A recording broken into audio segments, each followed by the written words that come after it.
Hello and welcome to another episode of Quant Gang. I'm your host, Matty Allin, with WhalesOnly and Karim. What's going on, everybody? The Quant Gang. And Karim will be joining us in about an hour. He's selling lots of solar panels in order to buy more Hex. And I'm sure onboarding lots of people. So today, I think that's one to one. That's a one-to-one relation there.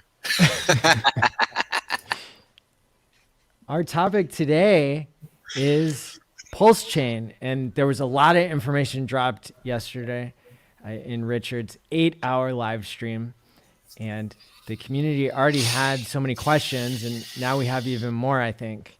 And the most notable thing was that Richard said that he's looking for community input, and there were several people who dropped ideas on him, and he narrowed some things down.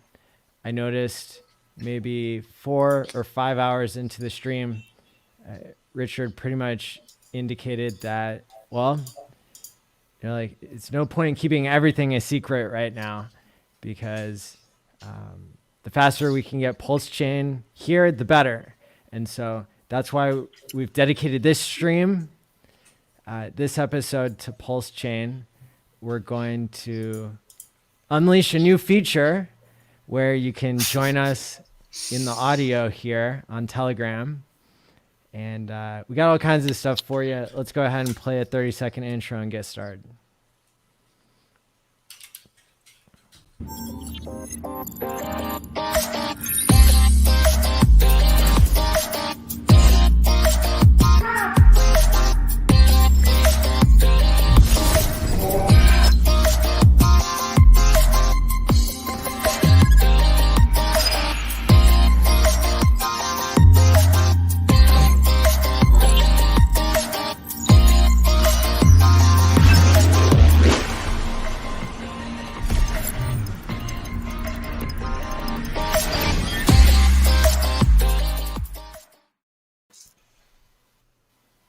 Cool. So how's it going, Wales? Going good, man. Just ready to see this price bounce, because I think we've already hit that level where it might give us a little bounce for a little bit. But, just relaxing, man. Enjoying the views. Cool. I've been putting tons of work into the Hexakin.vegas trip that I'll be able to share more of that here probably towards the weekend. Nice. Looking forward to all of the follow-on details, man. I know you're always working tirelessly on that. I don't even like to probe, because I already know. Well, and our last Quant Gang stream, I think, got more views than usual, up close to 2,000. Oh, wow. So I know serious. we have a lot of people watching, so this is a good time to make announcements, but also stick to the topic. I know we have 2 hours before Discourse Syndicate goes live. For sure. The basic idea, though, with our weekly update for Hexakin.vegas is that we are our main headquarters is going to be the Bellagio, and our second headquarters will be Excalibur, and people can stay wherever they want. MGM, which owns 8 properties on the Strip, has been promising us a 10% discount code, which they have not delivered on time. The thing about Hex is it pays you on time every time. MGM, not so much. But, we'll cut them a break, and so people can go ahead and keep updated by following Twitter and the Hexakin.vegas blog, and we'll keep rolling out details. There's going to be a lot more information coming. And now we've got somebody joining us in our Quant Gang chat. So feel free, people, if you have amazing insights into the PulseChain, we want to hear it. So that's why we set that up for you. And Wow. I'm not sure if you're able to raise your hand or what, but I think it's working. So that's good. Seems like it.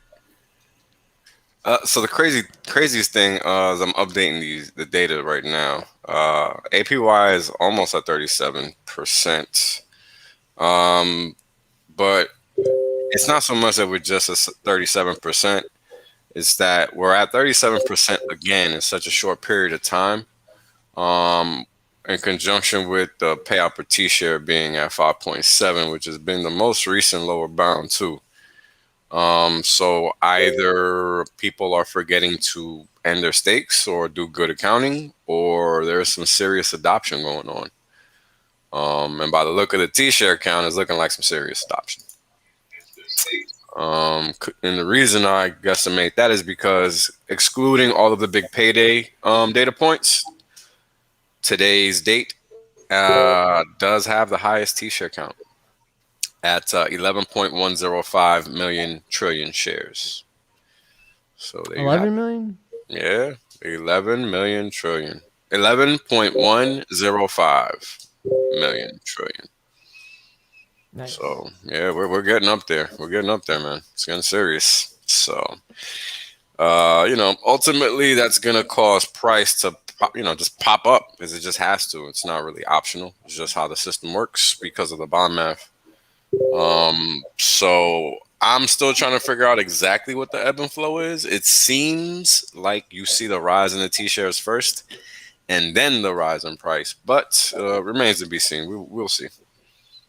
Still early times, right? I mean, this is the first time we're really seeing an increase in T-shares that's natural and not invoked by the OA and whatnot due to the big payday scenario at that point in time. So this is going to get interesting. People still are living in 2020. They don't realize that a bear market happened and people noticed Hex. And on top of that, you have everybody that's out here always preaching about it. I mean, what Hexagon isn't out here talking about Hex? There's people that, we don't know exist that are doing this. And I know them, and you guys know them too, because they're not on social media. And you probably onboarded some of these folks, and they're out there preaching the Hex word. So, adoption is happening. It's happening. Whether people want to believe it or not is irrelevant. It's definitely happening. I know I keep onboarding people. Yeah, I mean, look, I started onboarding my boss last week. I haven't been able to talk to him about the shit yet because it's been crazy at work, but the dude knows there's no yield out there. So by default, I know he's going to become another one. Like, it's just what's going to happen. Again, it's so simple, man. Like, I just have to laugh. Like, it's really this simple. Capital goes to where it's treated best. It just doesn't matter. All preconceived notions aside, it's just all irrelevant. And time will just let you guys know that that's a fact and not an opinion. So yeah, you can I'll just stop right there. It's just crazy to me because I've been doing this for so long and I've never seen T-shares be this high. So, to me, this is all new territory. And I don't know if anybody else has seen this before, but I haven't. So to me, this is all new to see T-shares increasing like this naturally. So, to me, it's exciting because I understand what it means. So it's just a matter of whether this is an ebb or a flow. We don't know yet. And time will ultimately give us the answer to that. Yeah. Yeah, it's so exciting to be in Hex and now this whole Pulse thing chain. I mean, it really got real for me last night. Yeah. 8-hour stream. Look, dude, I don't even know where to start. Like, that was so, because I was thinking one thing, and like I always said, you really don't know, where things are gonna go. But for now, it looks like things are gonna head in the Hex stands alone and the Pulse stands alone category, where they don't function similarly, which I wasn't expecting that. But again, I didn't really know what to expect, so it's interesting, just to see what that might end up being in the near future. Yes. And so that's part of what I wanted to do here. And we've got so many people tuning in, 116 people live. Wow. Multiple, probably a couple thousand on the replay. So I know you all want us to get into it here. And so I've got kind of a blog going here, right? Because we need a way to organize all this information and be able to reference it. Right. And I know we have this huge, awesome. Oh, I actually didn't put anything in the chat. So if somebody could share this link in the PulseChain chat, that'd be really awesome. Or in the hex.com chat. Just put it in the which link exactly? I'll throw it in there. The YouTube. Ah, gotcha. Wait, you want me to throw it in the post chain room? Yes, please. Yeah, if you could hit both of those, Sure. that way people know what we're up to over here. Yes, sir. Already in the post chain room and in the hex.com room. In my factual opinion, we have the smartest community in crypto here in Hex. And that's because we have people who understand that they can delay gratification and be a part of the highest appreciating asset of 2020. And crypto, if you're in crypto, you're already, either really lucky or really smart or both. And because that's the highest appreciating asset in the history of mankind. And so I think it's super exciting to have Richard saying that he wants community feedback. And so I just want to emphasize that again as we go down this path. Now, I spent so much time trying to get this audio chat thing to work, and I hope it does. But then I went ahead and I just started jotting down some notes that I have here. And so I'm hoping that other people will be able to add to this. And we'll be able to keep updating this as we go throughout this episode and other episodes. But these are some of the things that jumped out to me as I just reflected for, 10 minutes or something before the stream. Richard talked a lot about product market fit, right? And that's part of what makes Hex so popular and have such a good number go up technology, right? Is the product market fit that people want what worked in the real world, which is getting paid more for a time deposit, 20% more per year, right? So in this case, it's going to reach a larger audience than just Hexakins. And so he made the point that Pulse chain or the launch of Pulse token or whatever we're looking at here should reward more than just Hexakins, but also not let people dump on the market, right? Because that's what happened with Bitcoin Cash and other forks that were given to people who didn't need them. Right. He was actually. Yeah, I'm sorry. I didn't mean to cut you off, but yeah, he was very adamant about that. Very, very adamant about that. Yeah. And that all of the things that Richard is adamant about showed the genius of Hex and his genius. Correct. And so I completely agree. That's why we want to emphasize them here as a part of what we're thinking as far as our community brainstorm. Right. I mean, it's cool, right? Because the whole objective that he has in mind is the same objective that we have here, or that he had with X, which he attained. It's just that he doesn't want to, at least up to this point, he doesn't want to include a similar time component in the staking functionality. At least that was my understanding from what I remember. Because I was working throughout the day, so I wasn't able to focus 100%, but I did hone in and rewind when I needed to, or at least when I thought I could, or at least when I thought I missed something important. So that's something I do. Like I remember him repeating that throughout the whole stream various times. So and people called, and a lot of people came in with a lot of good questions, a lot of good suggestions to start. There was one person that came in with the suggestion of incorporating an automatic buyback, which a lot of coins already do. But as Richard mentioned, it's hard to pull that one off when these guys are always updating their dexes and stuff. So that wasn't a long-term viable option from his point of view, at least up to now, right? Things can change. So we'll see. That was one interesting thing, right? Because we know it works in legacy finance like a charm. So why wouldn't it work here? Well, maybe you don't know, but it does. So because coin burning is more efficient, is what you said last night. Well, yes, it's more efficient. There's more You don't have to rely on any software, right? You just rely on the code and that's it. Or the protocol that in the way it's supposed to function versus relying on market mechanics, which changes things a little bit. So He yeah. didn't totally shoot that idea down either, though. Well, no, right? He didn't shoot it down entirely, but at this moment, based on what he thought last night, it wasn't that attractive per se because of software and it not being permanent in a lot of cases. That was the only reason. Because it's hard it's like, think about it. Because then you're going to have coins on one version, then coins on another, and then coins on, like, what are you going to do? You know what I mean? So yeah, I mean, if somebody has like an outstanding idea for like how that could be used, right?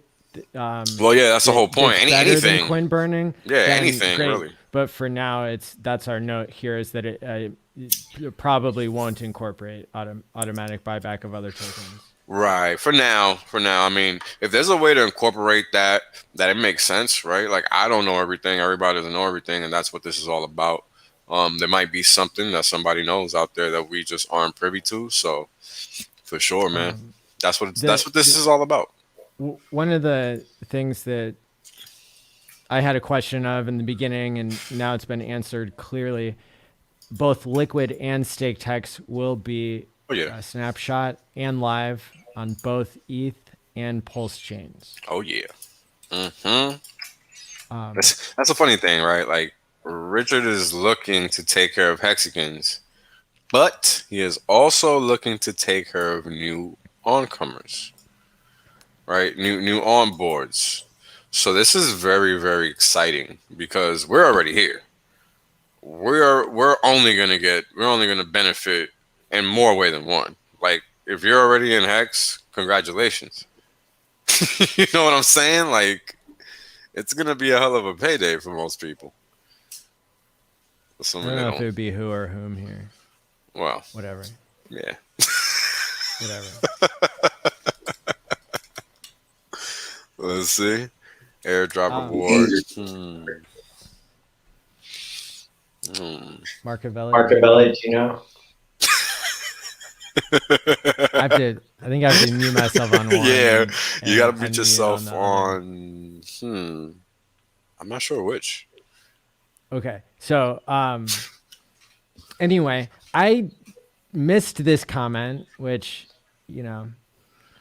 that's okay, because Balliot Brand did a little video here where he clipped something from last night and put it out there already, and so I heard it straight from Richard's channel. The idea that all ERC20s could be added. Yeah. I mean, I think that makes sense, right? I mean, here's the thing. This is his way of trying to help the ecosystem out, right? This is the way I view it. This is why, as soon as he announced it, I was excited because I understood that he wouldn't just let it be something menial, right? Like, if he's going to go through all this trouble, no matter how fast it happens or slow, rest assured, it's going to be good. And people will come because it's going to be good. And they're not going to be able to not to come. You know what I mean? Exactly. So, yeah. I mean, there are certain arenas within the crypto space that are very fee intensive just because of all the competition that's required to do anything on them, right? So those are clear, easy pickups to a certain degree. Yeah. Yep. Yeah, that's a good way of viewing it because that kind of goes with the marketing. Correct. Good.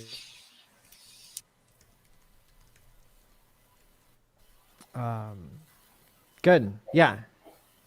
Let's see. Okay. Yeah. And so, people are going to trade back and forth. We know that.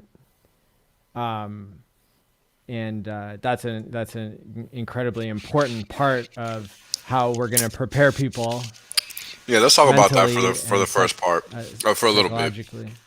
because it's important for people to understand that the first day is irrelevant, just like the first day for Hex was irrelevant, right? Like you gotta let the market do its thing. If you want to party, like you can't, when a baby is born on day one, they're not doing anything. Market's no different. People just need to understand that.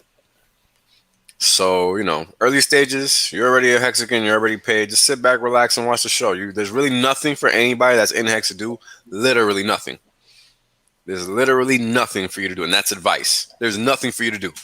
So stop thinking, unless it's to make a suggestion for what Pulse can be. There's really nothing else for you to do.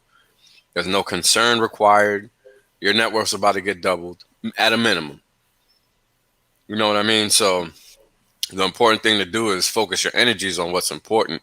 And what's important here is how can we make Pulse the best that it can be. Right? And the man himself is asking for help. So let's all put our collective minds to work and come up with something good. I'm pretty sure we can do that. Absolutely.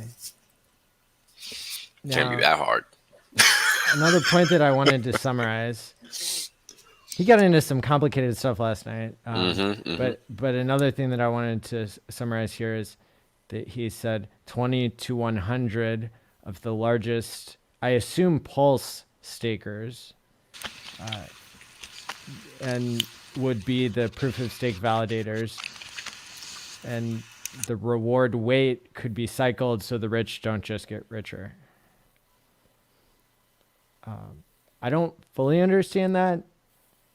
But I mean, like, I understand the basics of it, at least, because there's some technical aspects to how you rotate that, or maybe it's just a new idea to me. But either way, like, that's fine, right? Yeah. So each node, right? You don't. Nodes. Okay. Yeah.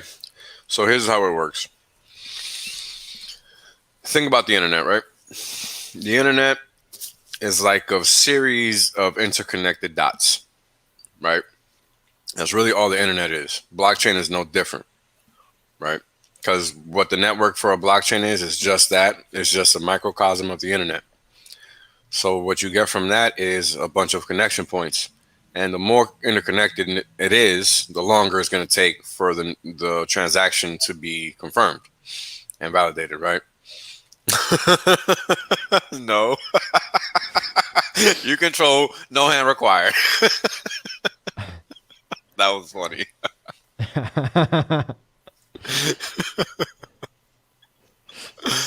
Oh man, that was funny. But what was I saying? So yeah, you don't the less validators, the quicker the processing of the transaction, because the quicker you reach consensus.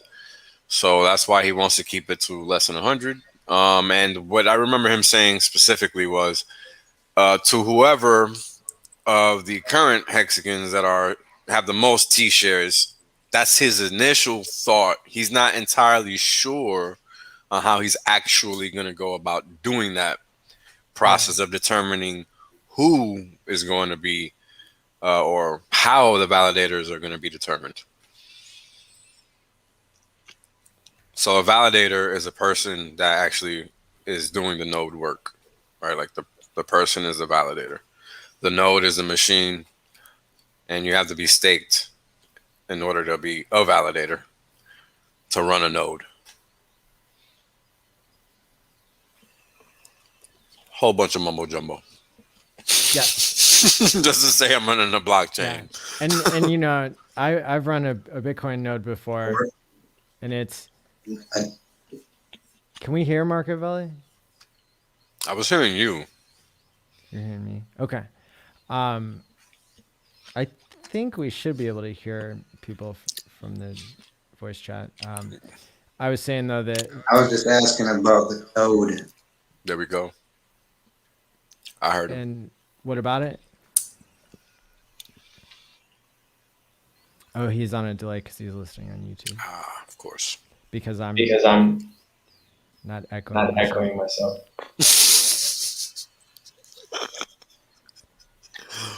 So when it comes to a Bitcoin node, for me, it took a lot of programming. And then all it does is just run the .exe file, as Richard calls it. But I didn't listen to Richard back when I knew about this, so I was mostly going off of the book by Andreas Antonopoulos, Mastering Bitcoin, and following the instructions in there, and running into, oh, all these instructions are out of date. Yeah. And Yes. so there's new versions of all the software, and so it's like Yep. You a missed big it. mess. But once I got it up and running, it's like, okay, it's not like I'm doing anything. It's just running on my Right. computer, and all it's doing is whenever it sees a transaction, it's like it's sending that out to everybody else, so that I guess the miners and the wallets and everything can see what's going on all at the same time. Right. Right. I mean, yeah, it's just about transparency, consistency. And that's kind of why there are so many complaints about Bitcoin in terms of processing. It's so inconsistent. And Pulsechain games. I couldn't hear that. What was that? What was that?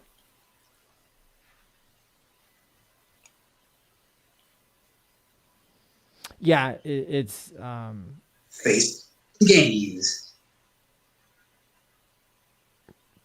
something about gains.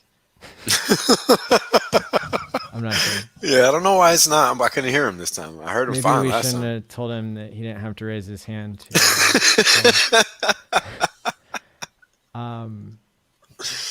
And I guess the idea behind a node is like a node is an independent person, kind of. Or Right. It's so that's Yeah, relevant. the node is like the point in the web that connects two vertices or two edges or however you want to think, or two edges, sorry, that make a vertices, that make a vertex. Because a vertex would be where the lines connect.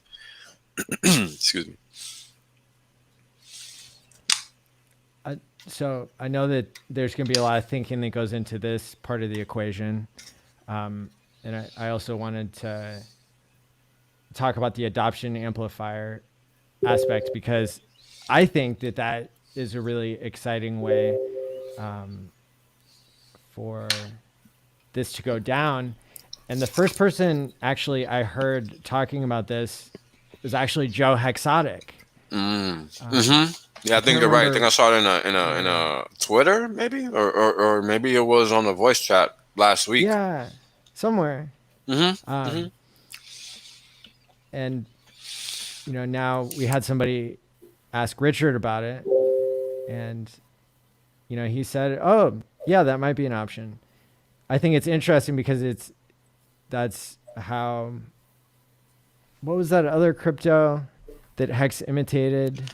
EOS, I think that they did that. I don't really know though. They did a year-long launch. I can't believe I can't think of it right now, but I remember somebody talking about it. I think it was EOS, but I'm not really sure.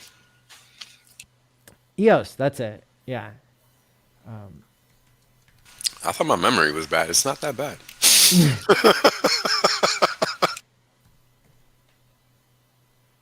Like what EOS and Hex did,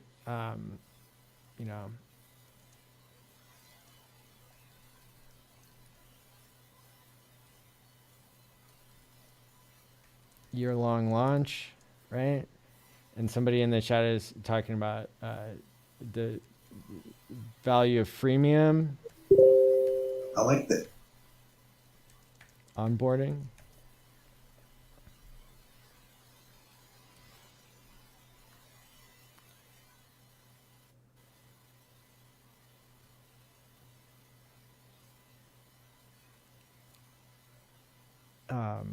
I mean, this would help distribute demand, right? And so, I mean, it's also it's kind of part of the distribution mechanism too.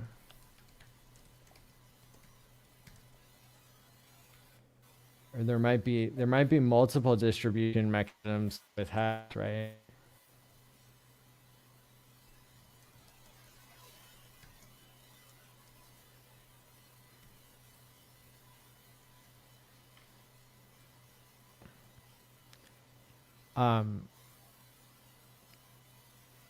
One thing that I would, and the adoption amplifier, I guess that helps solve the issue of liquidity, kind of, right?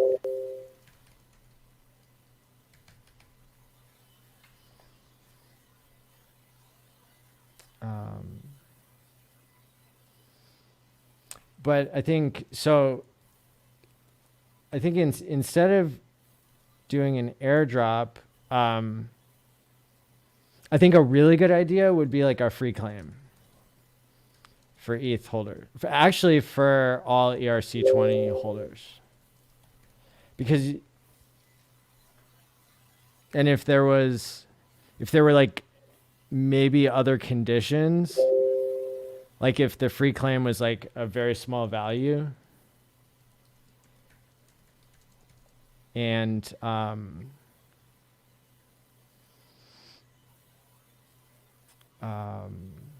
what else was I thinking? So it'd be a very small value and possibly like time locked.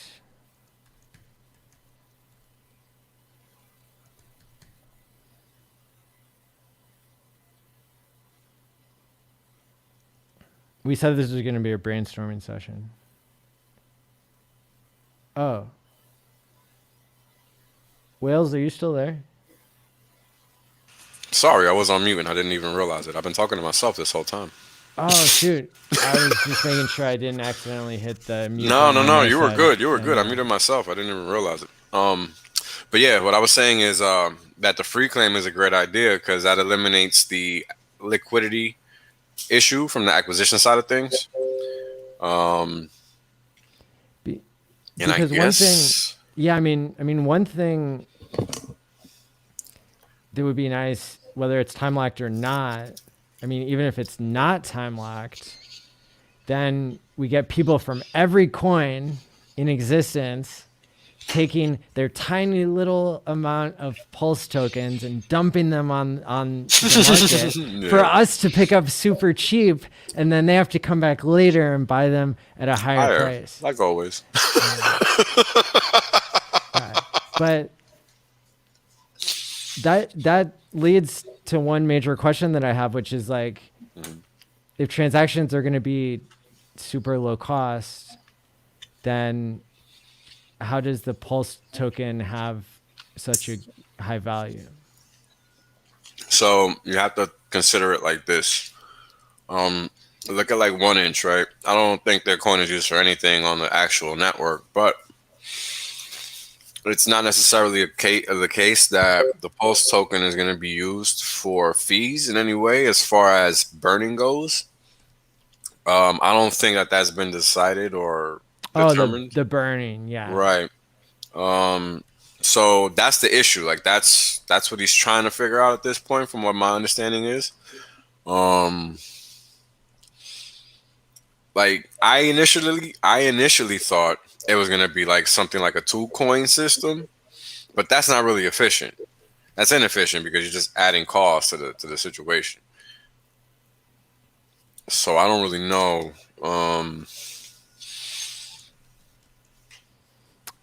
I mean, that was brought up, right? That was a possibility that he acknowledged.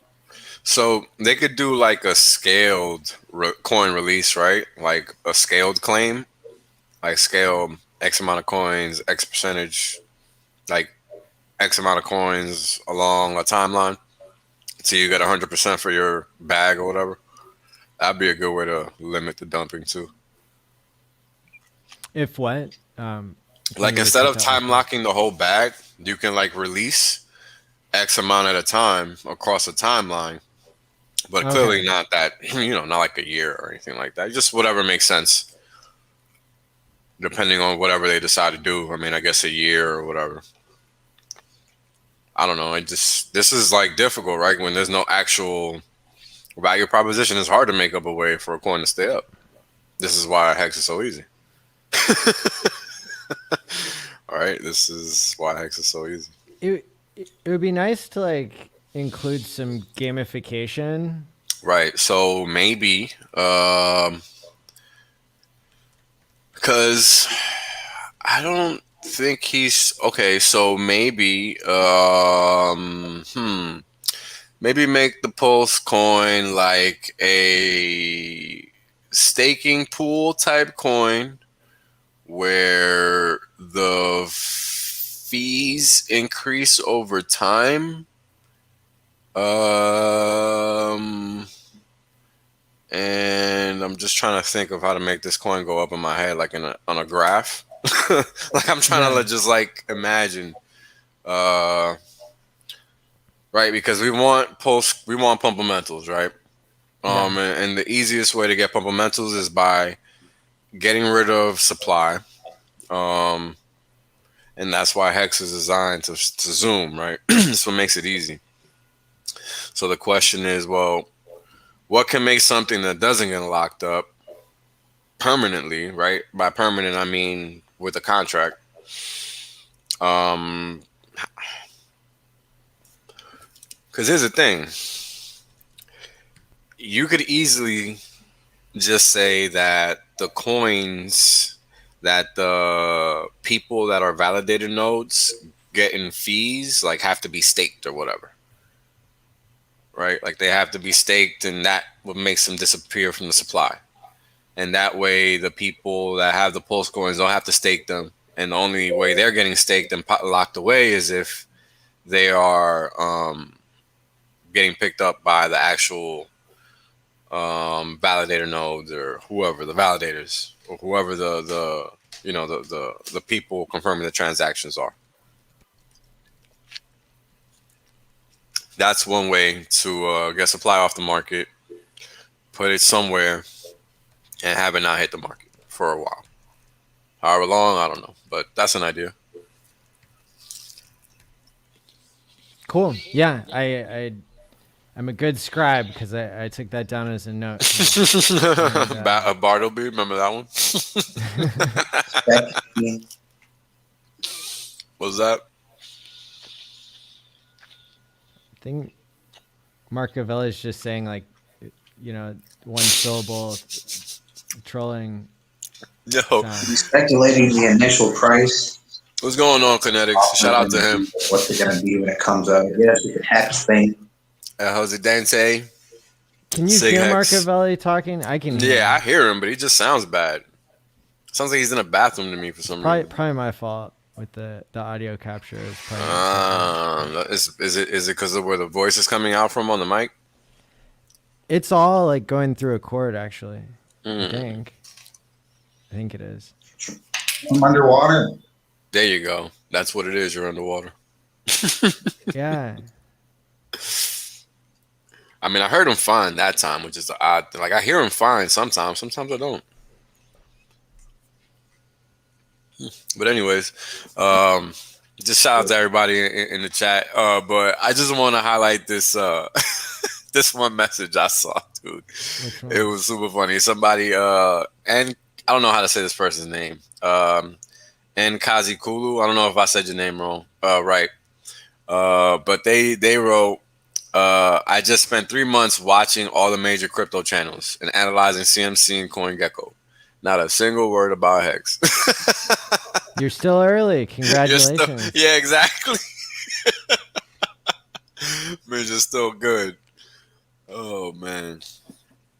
Shout out to everybody in the chat. Yeah, we're just... people are typing their awesome ideas. And Kinetics, just for Kinetics real quick, they could be the case, but Richard isn't... Like, we're trying to brainstorm because Richard said yesterday that he's not definitively sure on what Pulse is going to actually be as far as 2 coins or 1. At least that's what I picked up yesterday. Did you pick up something else? Let us know in the chat or hop on the stream if you like. Yeah, you can hop on the stream if you want. We'll send you a link, bro. We'll throw that shit in the chat, whatever you want to do, Maddie. I've got the failed audio chat from Quant chat up on my phone. So if you could send him the link, that. Oh yeah. No, not a problem. Let's see. Maybe Hex itself could be the gas. I'm gonna go back and study these comments once we get off stream. RH said he preferred a 2-coin system similar to Matic and the quick swap token. Interesting. Okay. Well, there you go. But I don't think we should refrain from. I'm gonna send it to you on Twitter, Kinetics. I wouldn't refrain from coming up with alternate ideas anyway, because the 2-coin game doesn't really add to the pump of metals, right? At least I don't think it does. I don't see how.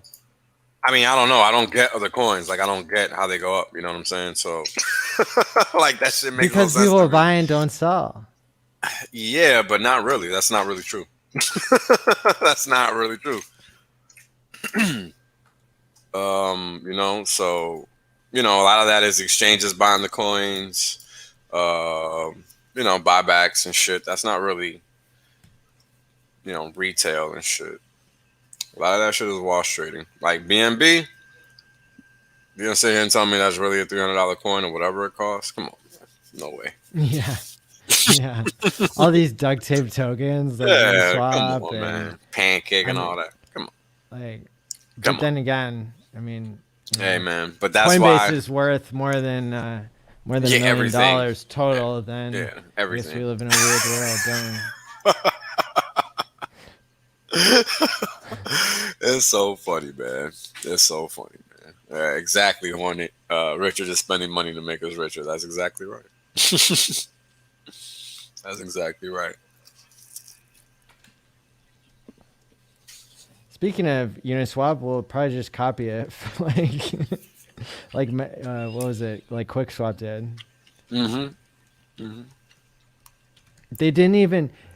I was transferring out of QuickSwap in the Matic network or whatever, right? And of course, it takes a lot longer to get out than it does to get in. There was like a 4-hour holding period, and when the transaction had to be confirmed and it popped up on MetaMask, it said Uniswap on it.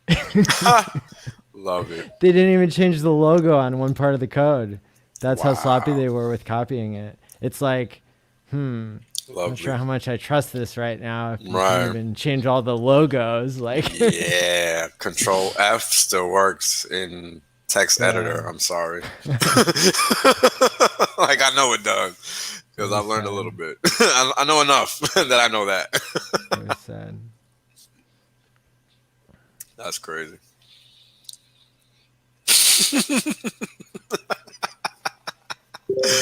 Nah, Gunning. I've just had a long ass day and I'm having a couple beers, so I need to fucking laugh. Yeah, one of those. The days. adoption amplifier is like 2 buckets. So Richard explained it every time. 2 buckets. Oh man. Put in ETH, and 1 bucket there's ETH, 1 bucket there's Hex, and based on how much ETH you put in, determines how much Hex you get for that That's day. right. And then the next day starts over. Bridges, Hexakin chain economic energies. Hex or Pulse cannot show favoritism. Yes, we're definitely gonna watch the Richard Hart on the Ladies Discourse April 30th. That's the last Friday of the month. Oh yeah, for sure. For sure. Forget about it.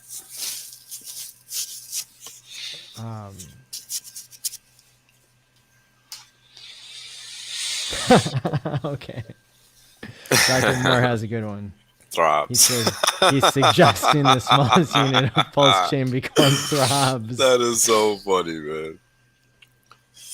I'm not going to add that to the Medium article, but I did highlight it. We'll keep that as an insider. Yeah.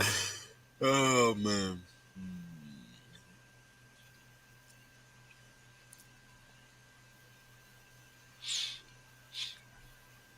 Let's see. So we're just reading the comments and hearing from everybody else. All right, let's see. think I'm about to go get me another beer, but I think Pulse will have two. Yeah, that's what Kinetic said earlier.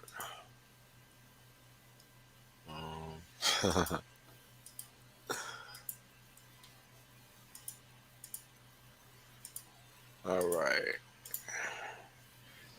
Yeah, Oh, this is interesting because I really had never sat here and actually thought about this before, but I don't know how dead set Richard is on the two coin scenario. Um, but I think if you really want to add fundamentals to a coin, you make that motherfucker scarce. I mean that's straightforward. A finite quantity, right? Because there's not going to be a quote unquote value proposition, like T-share, for example. So unless you're going to make it a similar system to Hex with the T-shares, but with two coins instead, right? Where one represents something and the other represents something else. But I don't see why you would want to go through that hassle again. I don't know. what if the fees got cheaper over time? Well, that Based on or based on adoption or something. I'm not sure how you would measure that. Yeah, that's the thing. Time's easier to measure. Right. The problem with that is that and he was actually explaining this again, well, not again, but he was explaining this last night. The problem with free transactions online is that then you open yourself up to DDoS attacks, right? So what that means is that you get denial of service, and you don't want that because that means you can't access that internet site that you're trying to access. So that's why there needs to be. If you throw up a CAPTCHA. Right. That's worse. I'd rather get DDoSed than captured. It's That's just me. Oh, like we're talking about the same thing, right? Like where you have to. Yeah, oh, right. Yeah. When they don't let you access tell, the like, internet. how many bicycles are in this picture and stuff like that. Capture is that. Yeah. I mean, yeah, and then just don't piss off Anonymous, like the organization, right? Like those are the two ways to stop DDoS attacks, right? But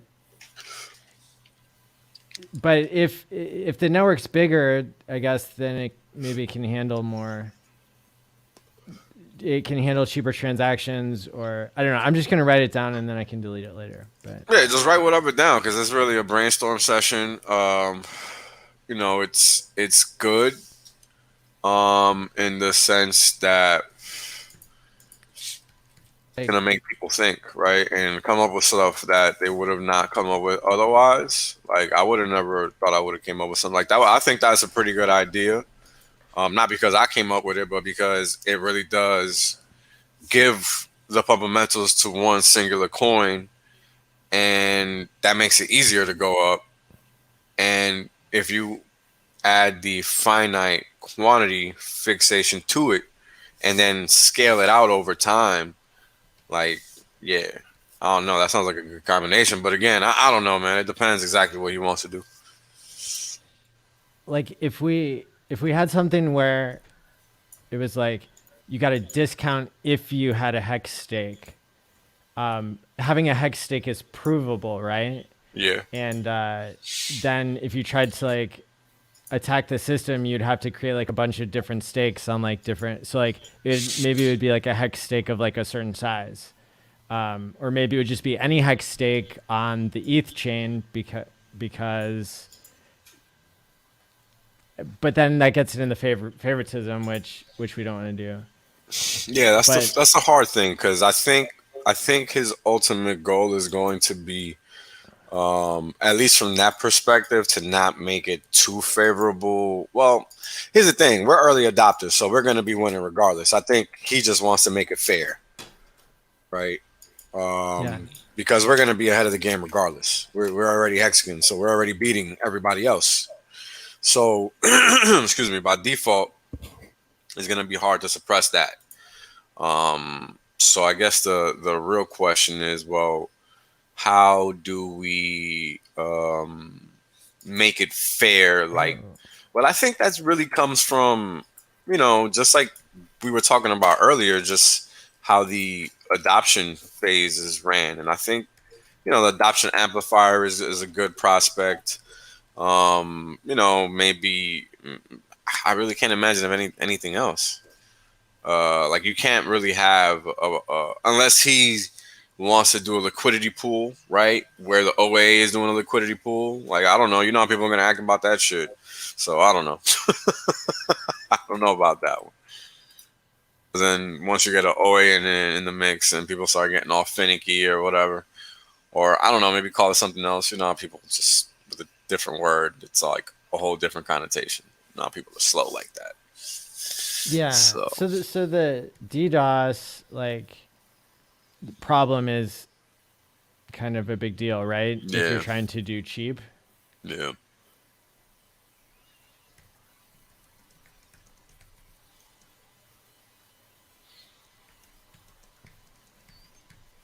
Because we can think of a lot of ways to do cheap, but then I think the easiest way to do cheap is by making it a percentage of the value of the transaction versus some fixed value.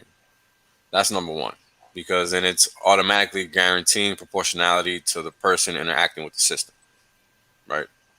Instead of just making it $1 transaction for something that's $20, when it could be 20 cents or whatever the case is, or $2 instead of $5 or whatever, just to put numbers out there. Does that make sense? Yeah.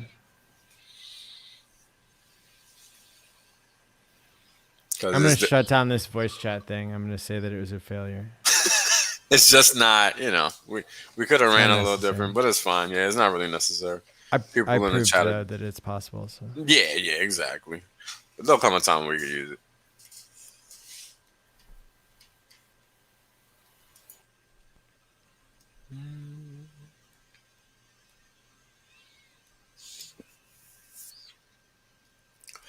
I don't know. So it's a tough one because you kind of want pumpamentals invoked in the coin.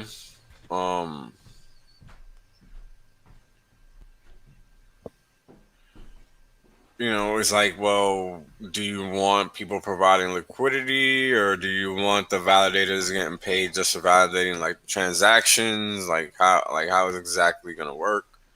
Like what kind of market are you trying to run on the chain? I'm guessing is going to try to include all of that. Like a AMM setup and everything within the chain. I don't know.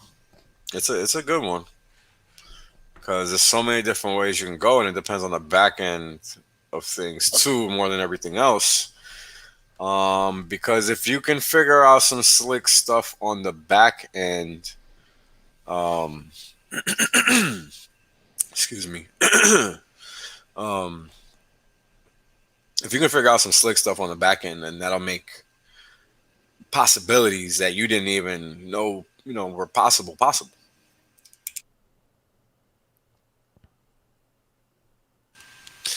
And that's my God, I'm so much more comfortable. What do you mean? Now that I have like my normal setup. Okay, now I can type on this blog and I can see your comments, which is like, doing new things is so hard. Oh man, that's funny. Yeah, doing new things is hard, isn't it? It is hard. People really underestimate the difficulty of that. It's very difficult.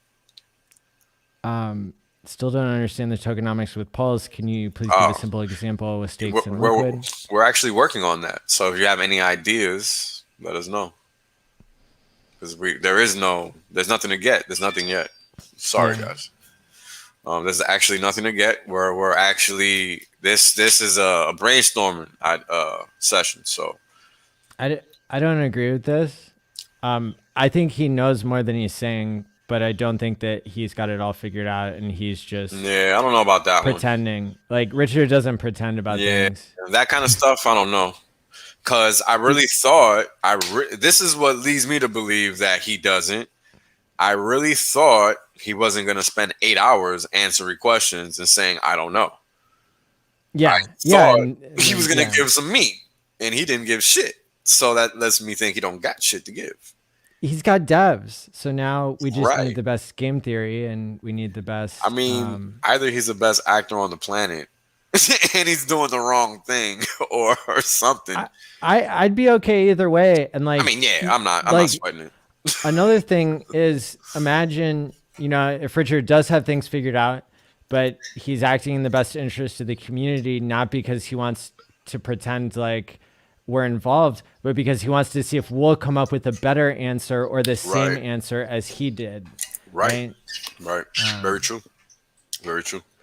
I mean, look, he's not somebody you second guess when it comes to this kind of stuff. So if there's anything I've learned in my short time on this planet, is that do not second guess Richard Hart when it comes to crypto.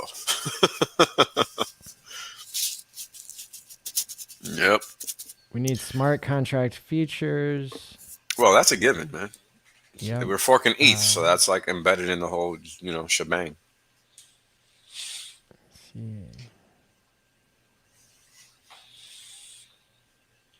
I mean, yeah, there's gonna be a cost, and that's kind of why I'm like, if we can keep it to one coin and have people pay for those transactions and have the validators get paid in that way they don't actually have an overhead. Does that make sense? Because I know sometimes there's overhead for validators. I don't know, man. Like, this is why having this discussion is good. I don't know a lot about two token systems, but I'm just thinking about pumpamentals, and I can derive that in my head just by thinking about it mathematically. But a two token system, I can't imagine how. Go ahead. Yeah, what do you think about keeping gas fees stable, pegged to USD? Well, you mean like at $1 regardless of the transaction? Sure. I think that invites bad actors. Because then what if somebody wants to come in with a guard? Like, I understand that it costs. But it's just the cost to reward the people who are validating. So like, or maybe I'm not understanding the side of the cost. Like I'll run a node on my computer, right? That catches double spends, like for $1. Like and that's something I don't really understand. Like, why is it so expensive to get? So if you get spam attacked, then I guess then you could raise the price. And then but as long as there's a cost, if it's $1, and so to spam me with 1 million transactions, it would cost $1 million. Are you going to keep doing that? Like, no, that's great. Like, keep doing it. Sure. Go ahead.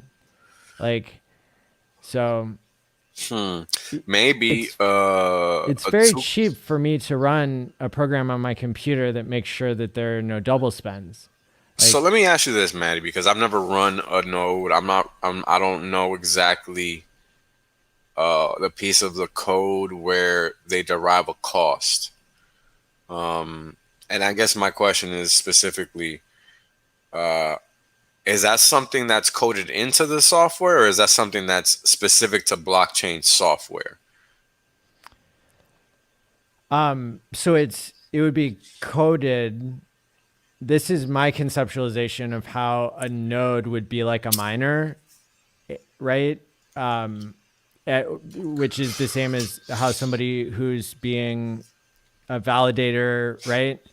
A validator is what the miners are doing in proof of work.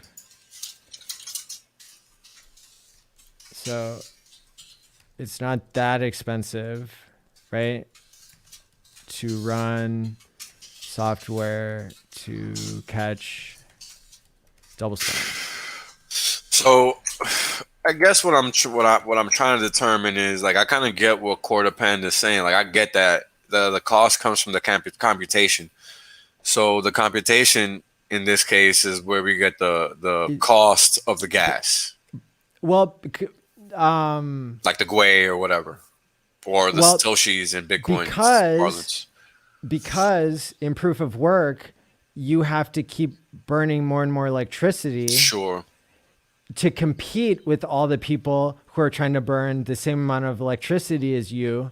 Right. And then that just picks it makes sure there's no double spends. Catching the double spends is the cheap, easy part as long as you can trust whoever's doing it, right? And that's the problem in proof of work is you're saying, we'll trust anybody who burns electricity.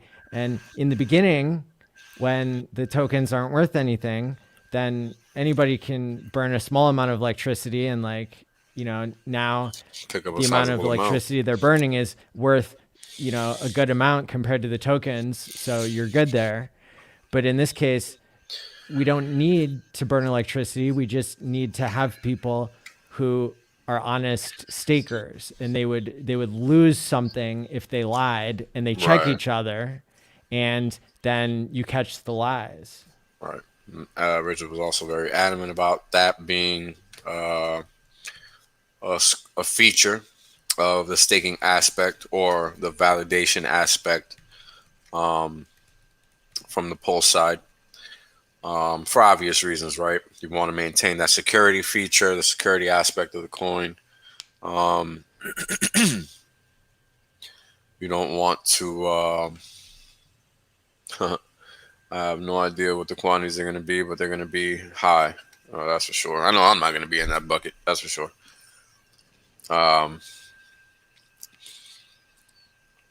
Yeah, he definitely wants to put, you know, the people that are willing to take the risk at the helm, basically. And they have to have, you know, sizable stake in the system in order to qualify, basically. Which makes sense. I mean, yeah, if you I just think this is going to work. I do, because it's just so stupid how proof of work operates. You're burning electricity to pick who gets to stop the double spends. Like, you don't need to do that. That's not necessary. Right. It's funny because I remember when I first read the Bitcoin white paper. You know, it made sense to me. Like, I understood the tokenomics. I understood proof of work. I understood the double spend problem. I understood all of that. What didn't make sense to me was how it wasn't physical. That's what made it hard for me to get, which is weird. Because I understood everything else except for the fact that it was purely digital and not like the dollar, which lives in two realms, right? Physical and digital. So that was the hardest thing for me to grasp. That's the hardest thing for no coiners to grasp.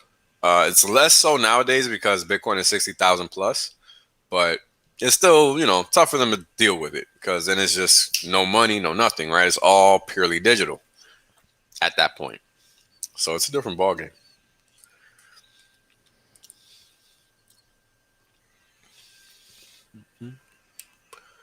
Let's see. And then somebody's saying use Pulse to farm for another more limited supply token.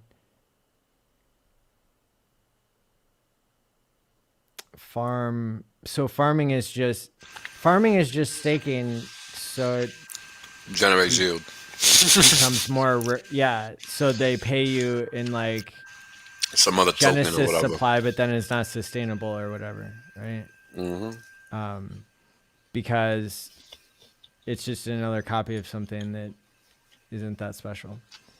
Yep. Farming is like a version of Hex without like all of the good game theory, I think. And not having to give up your keys. Yeah, exactly. Most important part. Will we double our bags?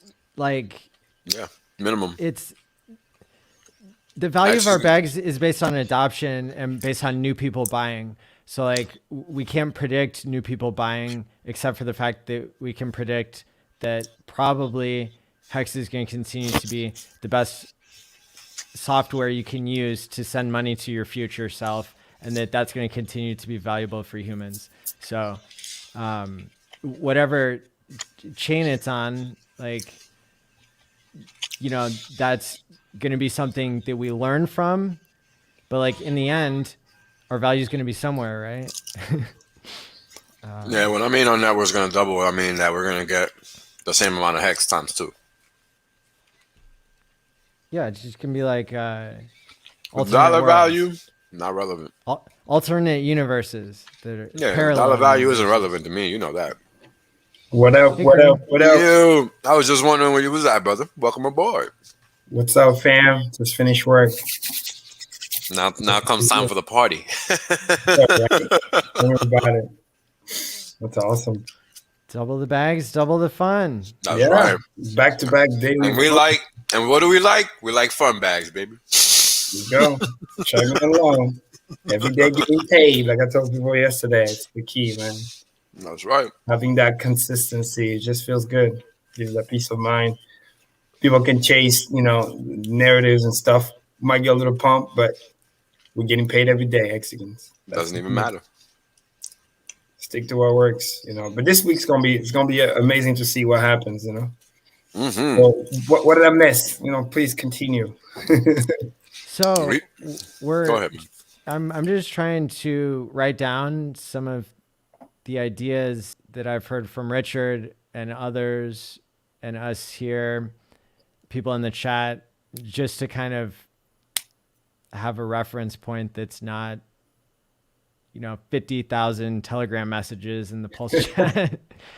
And so we're just kind of making it up as we go. And I kind of made some categories that'll probably change, as I clean this up. But basically we've been going over the little bits and pieces and putting them together of what we know, all the puzzle pieces that Richard dropped last week.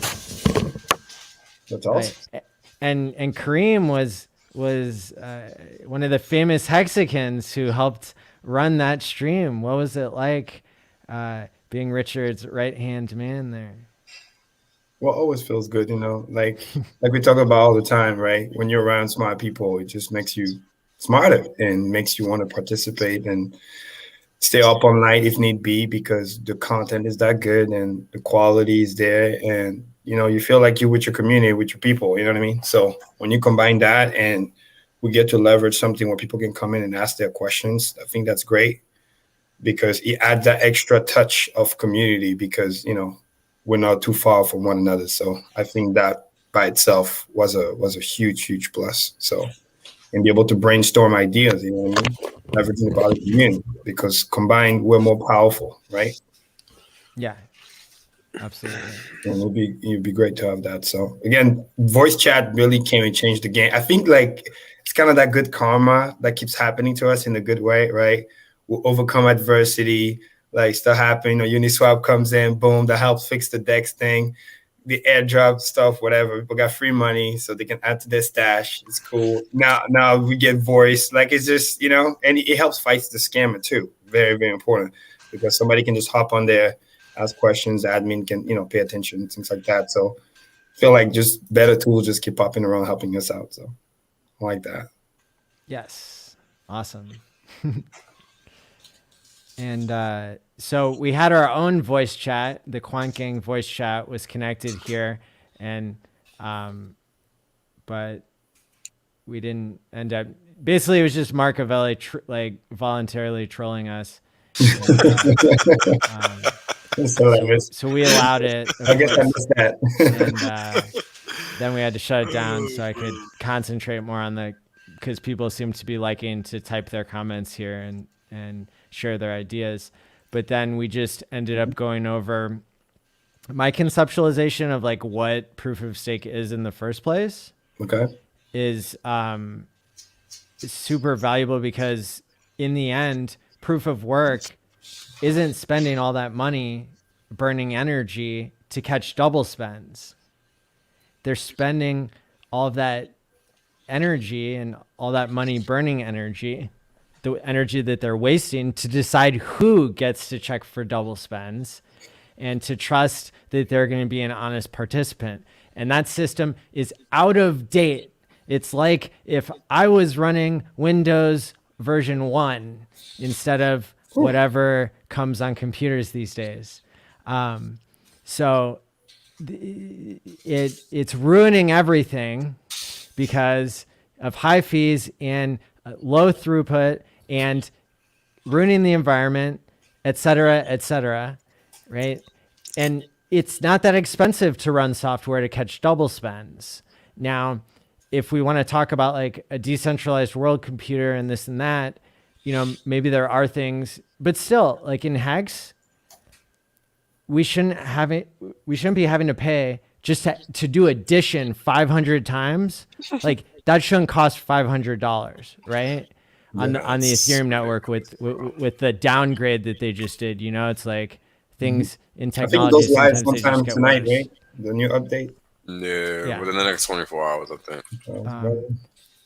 And so again, I mean, that's something that kind of from a conceptual level, when we're thinking proof of stake solves a lot of problems, because you can trust the people who already have the largest stake, and maybe they're willing to lose some of their majority holdings if they lie and they manipulate the software that they're running on their computer. And simply other people who have large stakes, they can be double checking, like triple checking, like, you have 50 people all checking each other, running this simple software that catches double spends and does 500 addition computations, right?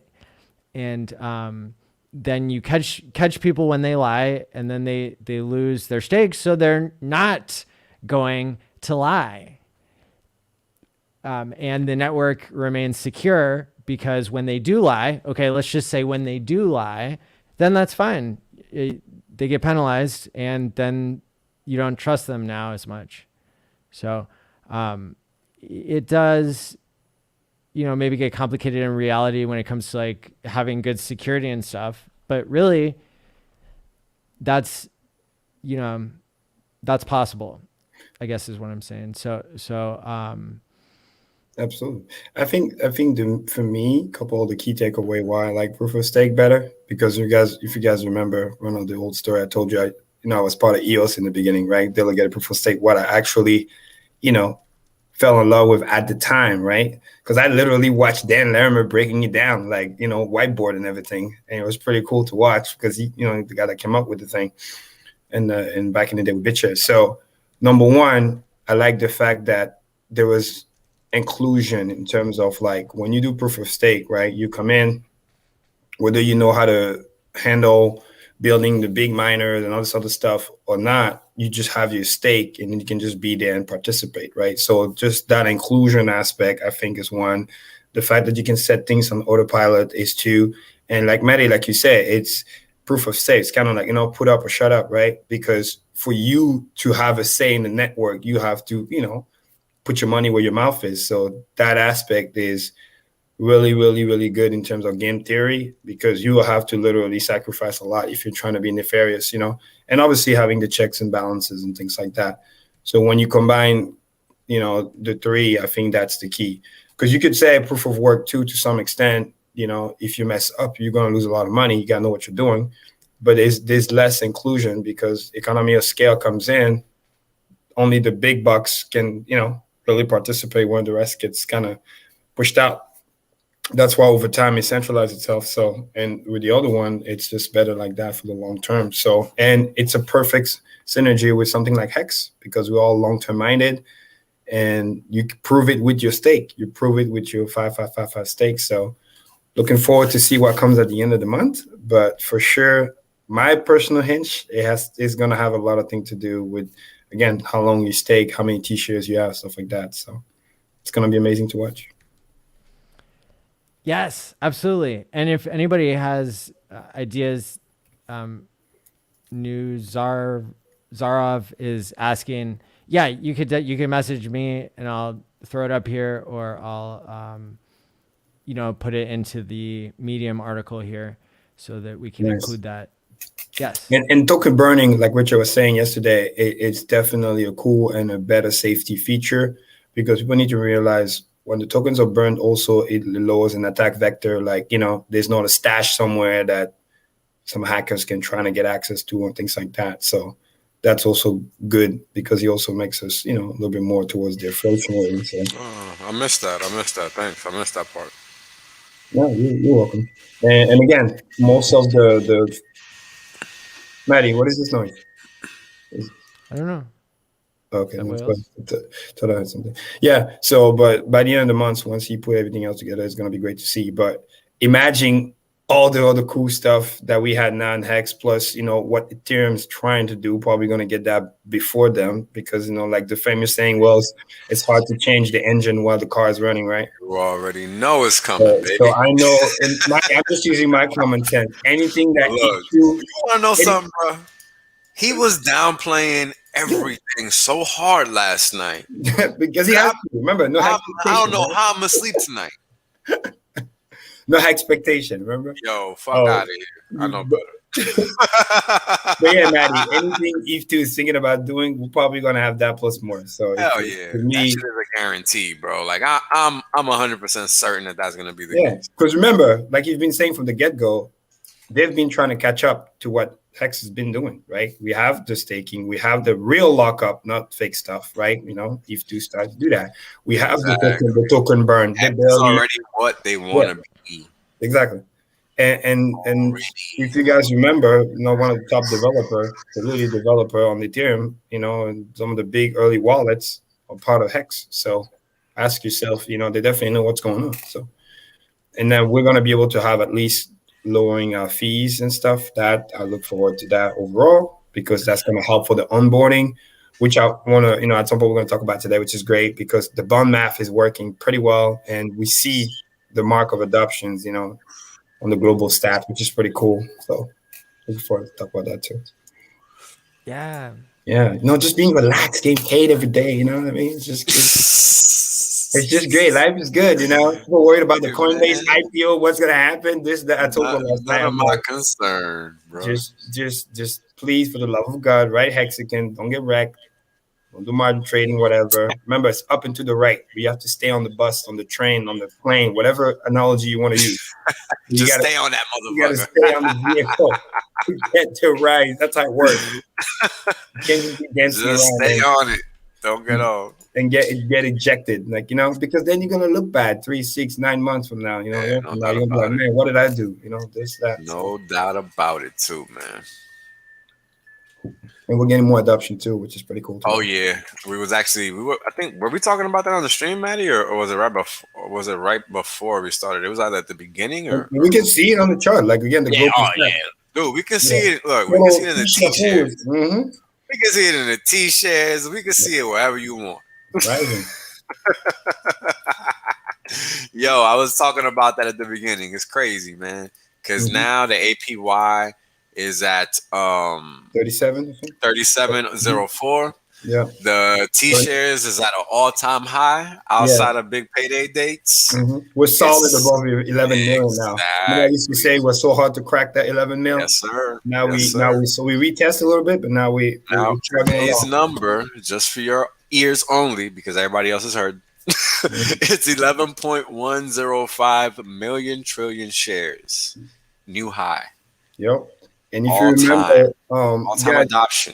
Yeah, on the previous, show last week, I think, when I was showing that example chart, this is how we're gonna do the Amazon chart, up and to the right diagonal, because the support just gets stronger and stronger, and then as some people exit the bus more, get into the bus, and it just continue the trend, and share gets more and more scarce. Price appreciation gets faster and faster because there's less and less tokens to be dumped. And what's happening is this is the function of adoption where the amount of what is being staked is growing at a faster pace to what inflation is dishing out, which then create this synergy. So, which is really, really cool because we're onboarding at a faster pace than inflation. So that's great to watch.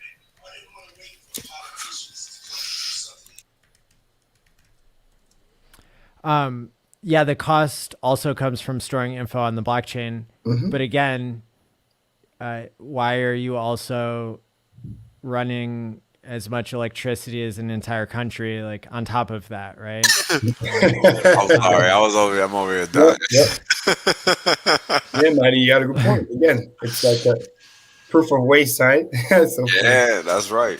Oh. I mean, it's crazy because at first you don't think anything about it until somebody points it out, like, yo, that's crazy. Why are you guys spending all that electricity just to run some code? Yeah. It don't make any sense. And this is what the natural evolution of life is, because Right. yeah, maybe back then, 2010, before proof of stake ever was created, then you thought that was the next best It made thing. sense. It made sense then. It made Yeah, sense. because you're trying to avoid the spammers and stuff. It That's was why it can be it was free. definitely more of a mechanical world back then. Exactly.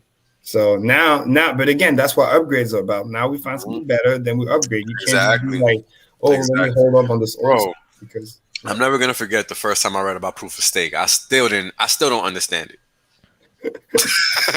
Like, I still got that Ethereum white paper in my old phone from back then, from when it first came out, bro. I still don't understand what that shit says.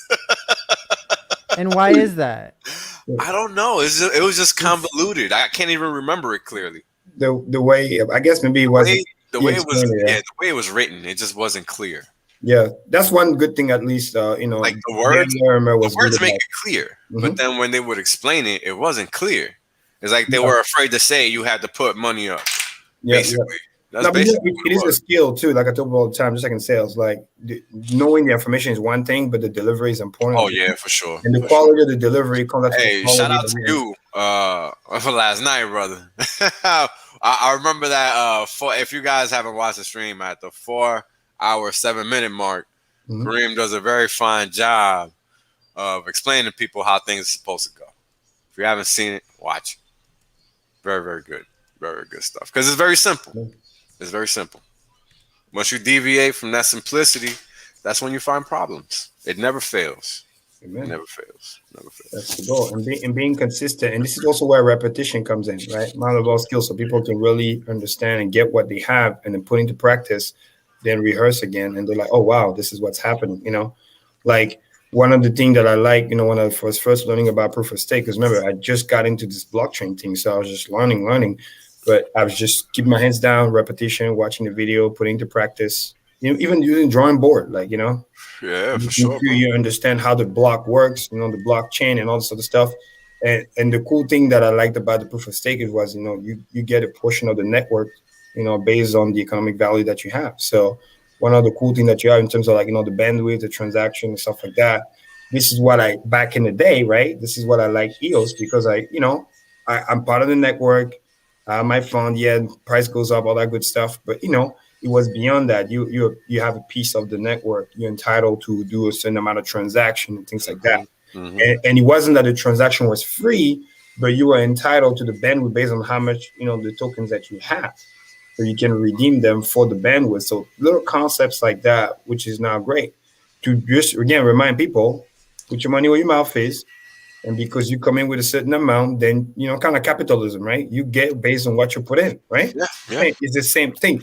It's one of the most fairest thing you can have. So we don't have the freeloaders, but also if you don't use your bandwidth, it's just there available for the network for other people to use. But only when you really want to use it, then you get that priority. And that was pretty cool. Right.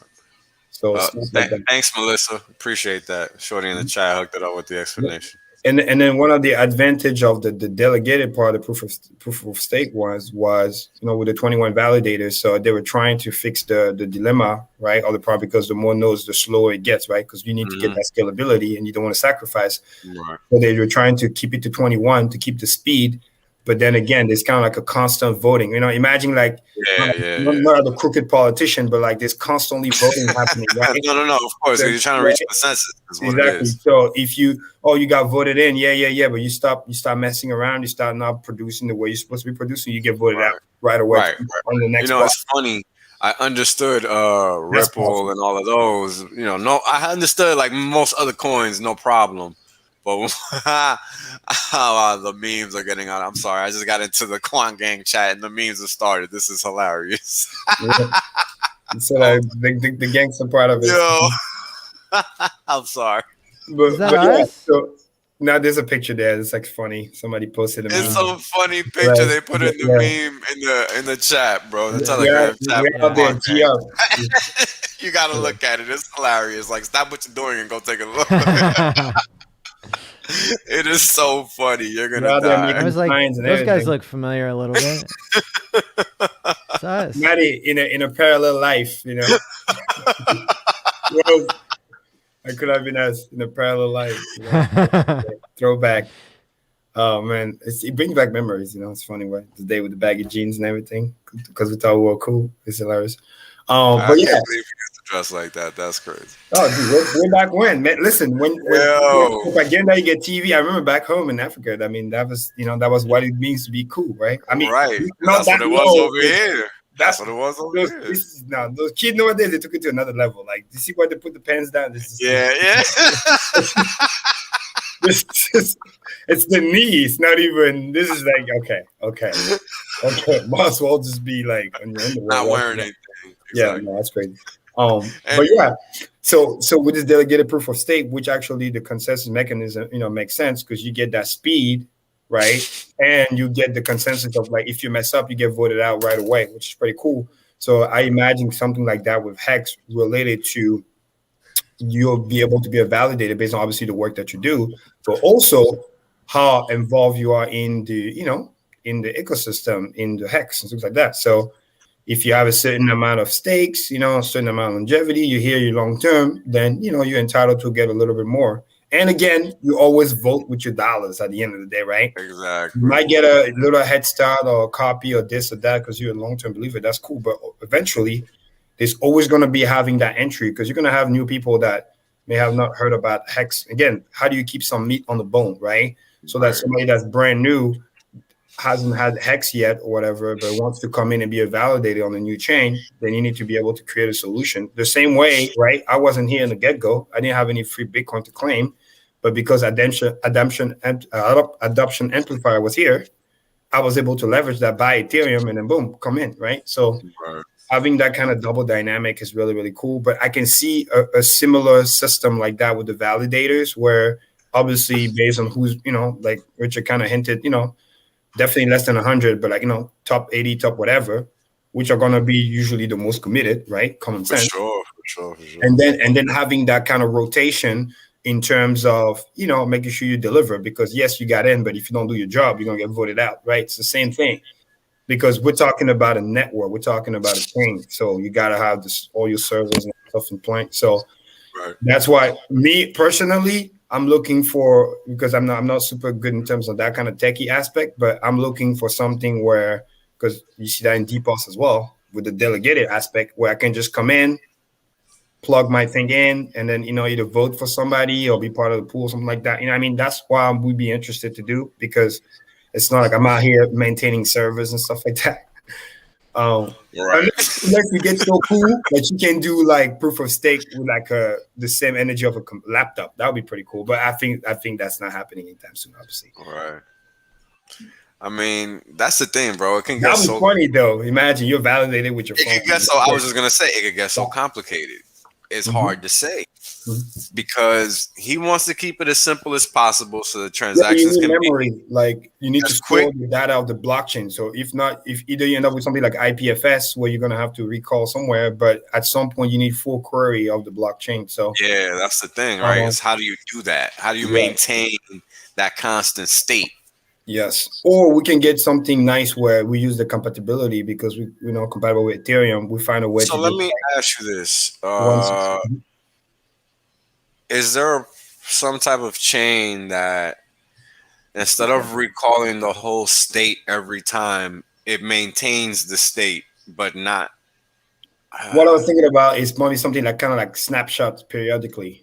Yeah, kind of like you do a bunch like of and then you snapshot and then you send that to maybe Ethereum blockchain or something. Like instead of recalling the data or the chain, for the consensus, but like doing it reverse, like going off the last approval instead and saying, okay, the last approval. You can't be and the tricky part is you can't wait too long because that could be an attack vector, right? Somebody just using that interval. So you're looking at maybe kind of like Hex technically to save gas, energy, whatever. We the data update once a day.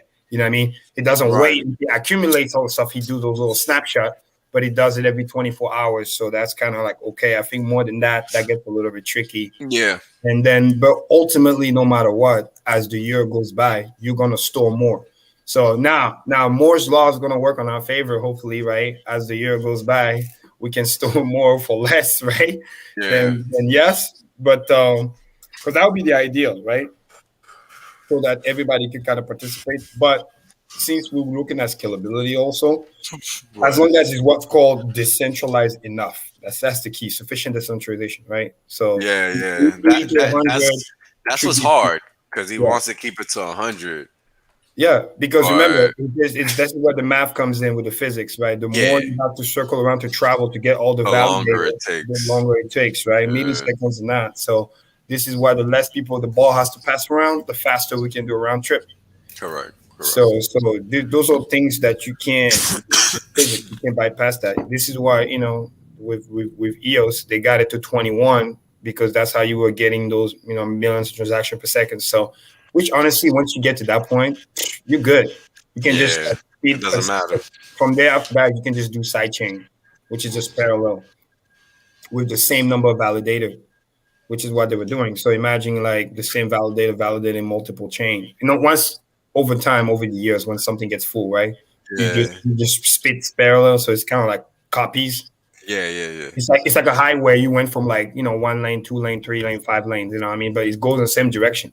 It's just Yeah. Exactly. It's like a highway. Any idea?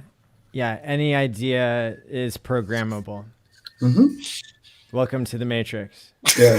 This is true. So I think that 21 was again piggybacking on what Dan Larimer did right before he pissed me off. Because again, he made a lot of sense back then. I followed out for you, dude. I was watching the video. He literally wrote on book because he did I gotta give credit due. He did create that stuff. He did create a BitShare. Right. I don't know anything about EOS. Yeah, the first proof of stake and delegated proof of stake. He was the one that pioneered that for high throughput on the blockchain. So like all the copy, like for example, Binance chain also is DPoS. They just don't want to give credit where credit's due, but that's what it is. Yeah, delegated stake. So the Tezos, all those other things, it's like they just to pretend. They literally, I remember I was there. They were trying to like snipe recruit Dan back in the day. It was hilarious. Wow. Yeah, listen, our community was tight. I mean, it still kind of is, but it's just we just got disappointed because they took the money. And Things happen. Wells, right? Who in their right mind is just going to give them $4 billion? You get what I'm saying? Like there was some shit that was actually right. The problem was just delivery. Right. Yeah. Nobody's gonna give you money when you keep failing, bro. Exactly. So the idea was good enough. It made sense. The chain came out to some degree that it justified people giving that much money. But it's just, the execution and the end on the business side. It's not on the tech side because, again, that's something I'll never talk shit about for Dan Larimer. He knew his stuff, at least in terms of that. But again, now, thanks to technology, we can piggyback off of that. You know what I mean? Because it's a public software. USR or the software is there. It's public. So that's why people took it to make copies. That's what Binance did, So we can have something similar like that, have our decentralization, and we can run Hex. Even if it's just Hex, it's awesome because the fee's gonna be dirt cheap. We're gonna have the throughput. We can scale worldwide, no problem, because we're primarily not traders, we're stakers. And then over time, as more people want to build on top, which most likely is going to happen, because if you have the moat, if you have the economic value, then people want to gravitate around. It's like a rich city, right? People come in, they start to build. Value, more people start to come into the city. It's the same thing because it starts by doing that. That's why capitalism is so powerful. But understand what do you start with, right? You save not to save, you save to invest. You have to bring the capital first to then execute. So like I love that thing from Crypto Vince because that's in his Twitter bio, which is pretty cool. Fix the money, fix the world. I mean, it can't be any more spot on. Yep. So that's why people like-minded people get attracted because we're just tired of being lied to. We're tired of our money being devalued, stole this, that, and we're going to buy our freedom. Well, how do we buy our freedom? We need to fix our money first. We need to stop being stifled. You know what I mean? So we can live better lives, travel the world. Yo, that's why I come at this shit with the math, baby. Ain't nothing to talk about. I figured all this shit out. That's it. 12 years ago, bro. 12 years ago, I figured all this shit out. Mm-hmm. Yep. I'm teaching people because it's the math that showed me. It was nothing else. Absolutely. The math is going to lead you to the right path all the time. And the key is that once you reach that, again, what I call that level 3 understanding, it's like there's nothing else to talk about. That's why I don't waste my time. There's no going back. That's right. Anything else because I'm so thankful about what the product already does. Exactly. That's why I'm out there working my ass off, staying busy. It's like looking at other coins for what? Yeah. It's pointless, bro. I'm getting paid every day, no matter what. Yeah. Like it's crazy. Manny, we'll go back to that previous comment. So yeah, Titanium, use your own, bro. Get out of here. Yeah, this one. Yeah. So yeah, you see Yes. another value, because proof of work, 51%. Proof of stake, or delegated proof of stake, which is the key. You need actually 2/3, so almost 67%, because you need 2/3 to kind of overwrite. So this is another thing where it's pretty cool, because if one of the validator or a couple validator gets really bad, they can get ejected. So and be replaced by new validators. So it adds that extra layer of security. And what Dan figured out back then is that at 21, it was giving at least 3 times the security in terms of decentralization compared to like Bitcoin or Ethereum at the time, because there was only about 4 to 7 big mining pool. So when you go from 5 to 7 to 21, it's 3 times more, and it's efficient enough that it doesn't compromise the speed in order to get potentially to millions of transactions per second. So goes around, because it's not just the fact that it's 21, it's also a geographic location, because it depends on where the servers actually are, right? If Wells and I are like just a couple hundred miles away, and it's just going to bounce quicker than if somebody's halfway across the world, even though it's milliseconds, but those things matter. So that's why 21 was like the sweet spot if he has to route around the world. And trying to do it in a way that's efficient, kind of like, North America, South America, Africa, rotate, Australia, back up, do a big circle. So. Word. Yep. Thanks, man. But yeah, So I'm guessing the gonna Pulse chain will actually be multiple parallel chains that can bridge for consensus, and will be able to easily add more parallel chains to scale when network traffic rises. If need be, but Matty, honestly, that's the with just idea of that sharding. Yeah, right? You're gonna be so good with that first. I mean, even if you get something like around 1,000 transactions per second, you're already like. Yeah, you don't really need more than that. For now, until more scaling comes in. But exactly. But it's good to know that you can shard. You can, because this is the beauty when you have those validators, because the whole thing is compatible. So when they spin the new chain, the same validator just validate. And this is where it's so efficient. You're not wasting money. You're not dumping up the price. You're doing all this other stuff, paying electricity. You can just add to your servers and all this other stuff and have multiple chain and keep the cost relatively low. That's really, really the key. Well, and if you look at the transaction type, that might help determine part of the price, right? Because because if you're just sending, swapping, or staking transactions, then that's not going to bog down the network. But if you're uploading like NFTs of Lindsay Lohan videos, then The biggest thing about the servers, like you just said, is the storage part. Right. That's what end up needing ultimately a mini data center, over time. But do you need that on the blockchain? Like, that's a good point. But again, see, that's the dilemma, right? Because we are a blockchain, but on the other hand, like you said, Maddie, why would you need that on the blockchain? Why would you even need blockchain for that? But again, some people might just do it. So this is kind of where you get that balance between the censorship resistance, but then also where you want to store it. And I think that's why IPFS became popular, because they were trying to do that decentralized storage. So it's not just stuck in one place, but also having that censorship resistance, because that's the dilemma for that scenario. Some people are afraid of like the data being stolen and not be able to be retrieved. And on the other side, people are worried about the storage space. So this is kind of how you have that kind of battle. Again, it's kind of like decentralization versus scalability. Same type of dilemma, but for storage.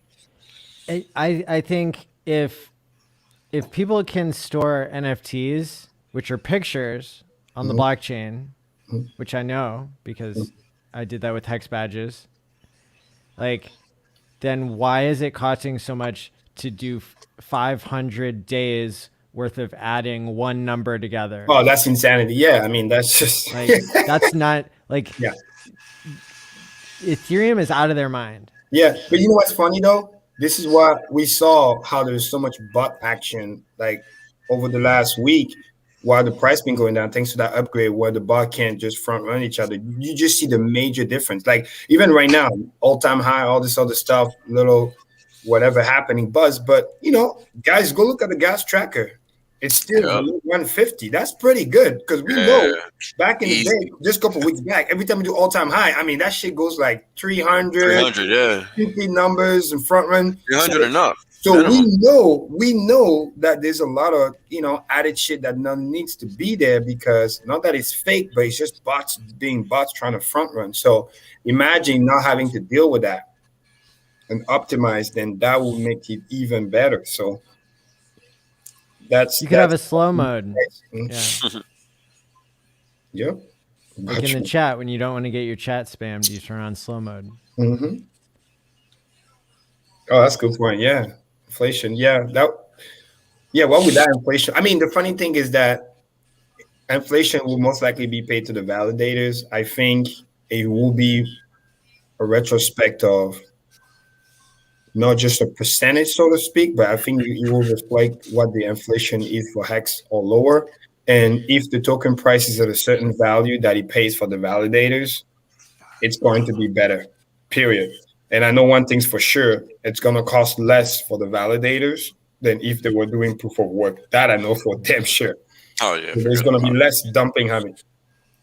Yeah, exactly. Well said. Because we know most of the Binance chain is owned by Binance.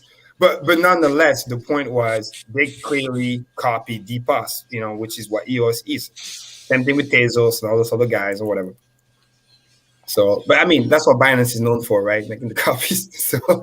So it's all good. Uniswap, this, that. So, but yeah, that's most likely what's the most useful. Short head DPoS. Good luck with that. Excellent. Oh, that's funny. I can't wait till they do that. That's gonna be hilarious. In terms of new features, I mean, token burn, we already talked about that. I can't even imagine what new features this guy's gonna come up with, man. I'm gonna be honest, I'm not that creative. But knowing what I know about DPoS, what I think will happen is like the rotation of the who gets to be the validator is gonna be like in EOS, which means it's actually dynamic. So basically, it's not just the 21, but every block is being voted. So at every block, you can be voted in or voted out. Right. It's that powerful. So imagine how you have to constantly maintain a certain amount of vote that makes you in the top 21. So because the moment you drop below that on the next validation, you're out. It's a paid per block type of thing. Right. Which makes sense. Imagine now we're talking game theory, right? Because in EOS it was just like, okay, you're just there and that's that. You know what I mean? And then because you want to avoid cartels and stuff like that because it's also tricky. People start and then they start to do weird stuff, whatever. For sure, yeah, that's the thing, right? Because you want to try to find a way to balance cost and security. That's what's so hard because that's what you're trying to do there to a certain extent. Yeah. Right? Because if you're dropping validators, it's because you're trying to keep that shit at a certain level. And you don't want to create like an oligopoly type of thing. True. Yeah, because again, security is almost never going to be an issue because that's what they haven't been hacked or whatever. So that's why we have peace of mind there. That's why it just goes. Okay. We don't even need that too much to be like a worry. That's why. Yeah, it's just whatever. It's just part of the scenario anyway. Yes, because we know those works. We have many chains that's already been working. And I got you. The main problem was it's not a question, basically.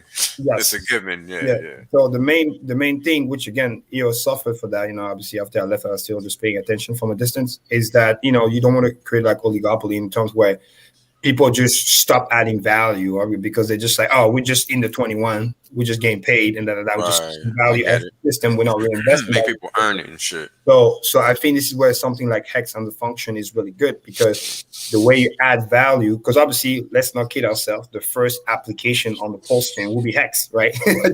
Right. So to make it a more fair system, Hex style, we should be like, well, you become a validator based on how much you believe in the network, how much you believe in the mission, and how many Hex tattoos you have. Exactly, how many? How many Hex? I think he did mention that. So why give free money to people that don't care, right? It's exactly. So for us, it works perfectly because our proof of stake, so to speak, is really what it says it is. We're real lockup, no BS. That's one thing I didn't like with EOS, but it is what it is. Was you can be staked millions of whatever EOS. But then when you end stake, yes, there's a time delay, but it's 3 days. After that, The shit is liquid out there. So not that it's not a big deal, but like people are using a lot of pump fake, big well faking out. Oh, Yeah, like, of course. They can manipulate the market if they got the size. Yeah. But also it creates discrepancy and constant fear. People fear to invest, fear to not invest. It's just because they don't know. But having like again expire end state, we know what the story is. So there's no people can know when to come in, when to come out, and it creates that balance that creates the beautiful chart up and to the right. Because there's no surprise. We know when you come in, we know when you're supposed to come out. Of course, you can decide not to come out on time and pay the penalty, but that's on you. But bottom line is that predictability that creates the stability. So now imagine this, and this is my proposition, which I think is going to happen, is related to, how many T-shares you have. So if it gets to a point where, okay, you've been in the system a while, this and that, you collected whatever, but then if you don't maintain that really competition, Maddie, I would say that, right? It's the battle of stakes, right? If you don't maintain that competition because you just want to be there sucking value, right? And now reinvesting back of this and that. Because remember, this is quick math and economics. When you do the stake, it's actual virtual lending without counterparty risk. When I stake my money, I'm literally virtually lending it, right? To the people who are like a liquid stake or liquid hex, sorry. So it's the same type of thing. So you're adding value to the network by being staked. Also, obviously, that's where you get the reward. Yeah. So the amount of T-share that you have, especially when we know you're getting paid by the network to validate. Yeah, I get it. Nobody should work for free, right? Capitalism 101. But after a while, some of the good validators, they're just going to getting that money on autopilot. So having that checks and balance determined by how many stakes you have in terms of T-shares is going to allow you to stay there or not. Because if you stop adding value, you stop, doing the stakes, you just extract value from the system instead of putting value back into the system. If somebody else comes in and put more value into the system, it's only fair that that person replace you as the collector because he's adding more value at that time versus you. Does that make sense? Yes. Yeah, I get it. So, and this is something that can be very powerful and unique to Hex because our system is that good. And because we have, again, true lockup, no fake stuff, committed on the blockchain, predictable, no like, hey, I'm going to emergency or take off my thing and I got 3 days. No. And based on the battle of the stakes, which as you guys know, even at the top, there's a lot of like switches sometimes. So based on, who gets the end stake, who is the emergency end staking or not. And because share rate constantly goes up, that true commitment has to be there longer and longer because if not, right, share rate is going to dilute you. And then you're going to have to either restake more or you take your profit and then you're no longer the validator. Somebody else will. Yeah. So the beauty property of the system is doing the checks and balance for us. Just like in normal Hex, how we talk about why it's, Nobel Prize worthy and all this other stuff because of the way it's designed and the checks and balances and proof on the blockchain. So leveraging that plus leveraging what the DPoS technology is, I think that's going to be game changing. So explain to me this DPoS. What's the difference between that and regular and what we got with Hex? So DPoS, D means delegated. So it's to increase the throughput. You're making it specific that it's only 21 validators. So we can do the round trip around the world. Got you. I got you. With the 21. It's just giving a specific route. Exactly. Yeah. And the miners are only those 21 selected to mine that block at the time. Now, even though the network is so big, it's only going to go exactly. Yeah, I got it. Now we go to the next level, which they call kind of like reserve. You know what I mean? Kind of like sub. In soccer or basketball, whatever. Right? We call it the backup board. They used to call it BP, block producers, because that's from the name of it. So the backup BP, which could be hundreds of them. Right. And this is really cool. But I mean, it's like politics, but not in the hopefully. I kind of, it's funny. Way. You promote yourself, and then you get the vote, and then you up the ranking. And once you make it to the 21 or the backup block producers, because you need the backups also, then you start to earn reward for validating because we include you. Got it. So it's funny because I think of it like a ripple. It's like when you hit that first wave, and then the further out you are in the wave, you'll eventually get hit. That's the way I see it, right? Exactly. But this was the next game because it really, really accelerated the throughput because all those other ones, they were having more. They wasn't as good because it was like 80, 100, or normal proof of stake. It's just everybody. So sometimes you have to download the whole entire blockchain. Oh, that is crazy. Yeah. You want to keep it to a fixed number. Exactly. So now with the 21, which is the fixed number, which is like quote unquote decentralized enough, right? 2-3 times more Yeah. decentralization than Bitcoin, Yeah. but not It's funny. sacrificing. 21 is a good number for a lot of reasons. It's interesting. That's an interesting number. It's a very interesting number. Anyways, I'm sorry. Yeah, no, you're fine. Because EOS, I think at the top with the single chain before they went multi-chain, whatever, they was doing like a 4,000 transaction per second at the peak. You know what I mean? Over 2-3 millions a day, or whatever. But that's just again fast. So you click a button, transaction confirmed literally 2-3 seconds later, quick, cheap, all that stuff. Basically free if you use your token as a network value. So which I think is a good idea, because even if it's cents, if you buy something and then kind of like a subscription. Yeah. As you have the thing, you're entitled to the network based on how much you have. Or you can do the, you pay every time, every transaction. But either or, price will be low. You get to validate, you get to enjoy stuff. And then imagine kind of like you get that special privilege to be the worker to work on the next block based on your position as a block producer, right? It's like we're all every day asking for work. We're like all temporary workers, you know what I mean? Yeah. Right, Maddie? Nobody is that, sanitary, for life type of thing, you know what I mean? Whatever, I make progress or not, I get my 150K, life is great. You're getting paid to try, Maddie. You don't get paid for results. You get paid to try. And something bad happens, you're like, man, it's the other side that stopped my bill, man. It's not me. Like, no, come on. We need accountability. And that's really cool because it keeps everybody on their toe. Accountability keeps you on the toe. And now this is where it gets next level game theory. You are incentivized to do more better things for the community because you have to basically market yourself so that the community votes for you. This is where it gets really cool. That's interesting. This is where the delegated really kicks in because it's everybody in the network. Only maybe I can become a validator. Yeah, even the little guy, right? Even the little guy, quote unquote, has a say because that's cool. Gets to vote which block producer he wants to be the one validating based on the work that they do, and then we go to the another next level because they've done that. They call proxy, where it's like you could be somebody in the community. I mean, again, you're not tech savvy, whatever, but you spend the time vetting those people, making sure they do what they're supposed to do. Yeah, I kind of get it. I get it. It's like everybody voting for the 21 top validators, and that's it. Exactly, like my friend Colin, guys like Colin Talk Crypto, he was doing that. He was a validator for the EOS. So a proxy, meaning he has, hey, this is my 21 pick, whatever, and then people just copy his pick based on. Because he's the proxy, kind of basically saying those are the people I trust, so to speak. Gotcha, because he knows enough to be able to say. That's really cool because again, it's not like you're getting paid for that, no, because you're not a validator, but at least you're helping the community by making sure, hey, those guys are the good ones, vote for them. Those guys are acting funky, don't vote for them. The same way, if you keep dropping blocks and your infrastructure is not good enough, then eventually you will be dropped. Yeah, for sure. First of all, you automatically get dropped because you don't get your reward because you didn't mind the block and you just get skipped the next one. Because that's the funny thing. When you have blocks every 3 seconds or less, because delegated proof of stake at full speed, you get a validity, irreversible block literally after 2 seconds. Oh, wow. Because it's 2/3, right? So by the time you get to the next block, the previous block being validated by the other one. So by the time you reach 2/3 of people, that block becomes valid, right? Can't be overridden. And this is really, really powerful in terms of security because the blocks are moving so fast. If somebody's trying to rework the chain, it's gonna be a nightmare. What's possible because the finality is so close. Right. Irreversible block, there's nothing you can do.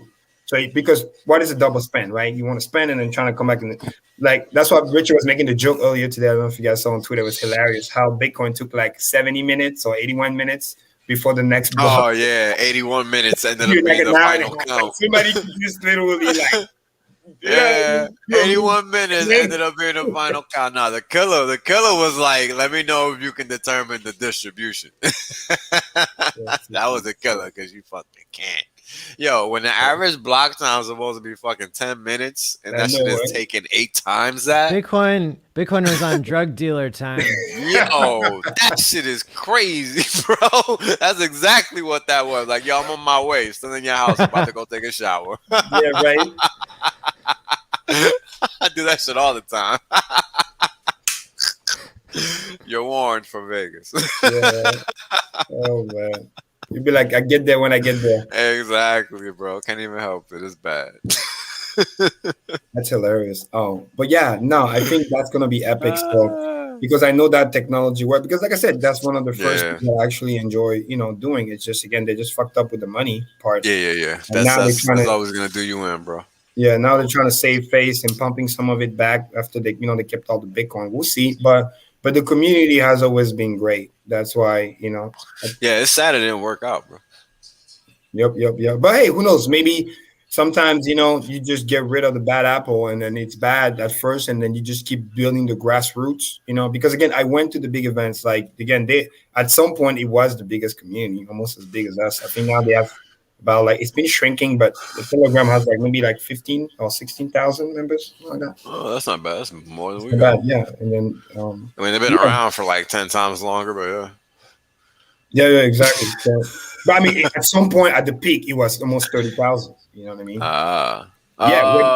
You said I went to 15. 1 year, 15, because it was 1 year launch, everything's great. I drove. I went to the DC event, everything was really nice, dude. The hype, everything. Met so many cool people, community. It was just great. People really wanted to change the life, whatever. So you're talking to a guy that bought it at 2, wrote it all the. I mean, less so. It was at some point it got listed on Binance at 50 cents. Then I got it for less than 2. Then I wrote it all the way to $21, right? Wow.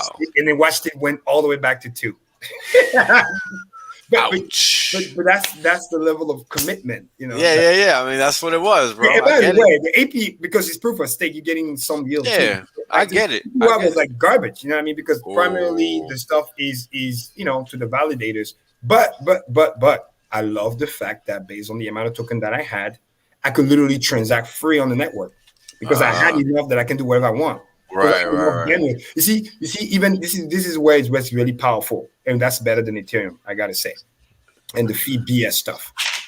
When the network gets so congested, no matter what, this is the power of proof of stake. No matter what, the amount of token that you have preserve you. It's like your VIP.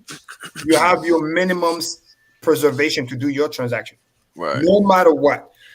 So when the network is not congested, you can barely have any token and then just transact because you're using all the unused bandwidth that the other people who have a lot of money or account they're not using, right? Yeah. So once things start to get very busy and they were doing a lot of stress tests, so people trying to spam the network, then what ended up happening is that was the protection mechanism against the spam is the buffer zone. Yes, the buffer zone. When you have your token, no matter how busy the network is, you're still entitled to your bandwidth based on the number of token that you have. Right. So I never had any congestion problem whatsoever. Wow. And you don't pay for the transaction. It's free because your cost was you bought the token, which you then use to stake. And your opportunity cost is when you stake, the token cannot be moved, right? So you need those tokens staked in order to transact on the network. So no matter what, there's that initial cost, so to speak, for the wallet. Let's say $20, $30, whatever initial cost to put enough EOS stake in order for you to transact. But then again, it's a one and done. So after that, you're good. Now, Hexakin's shit, we graduate from that. We love that. We love staking stuff. That's what we do all day. You know what I mean? So for us, it's boom, it makes perfect sense. We're already doing that. We're not out there trading, because we'll be like, oh my God, I don't like the fact that I can't touch my. I'm like, dude, stop complaining. You're transacting for free. What do you think? No, there's a cost somewhere. It's just what the trade. But for us, it's perfect because we're all long term. We're not trying to trade this and that. So based on the network, we'll have that. We'll be able to do our transaction. And of course, as it was a platform, just like Ethereum, whatever, all the airdrop and all the tokens coming in, whatever, you can use your EOS to invest into that and blah, blah, blah, and blah, blah, blah. And you're getting some airdrops too and blah, blah, blah, and blah, blah, blah. So it was just a combination of all those things. But the idea of not having to pay for transaction essentially is free because you're using your own token and you're staking them in order to give you bandwidth. That's powerful.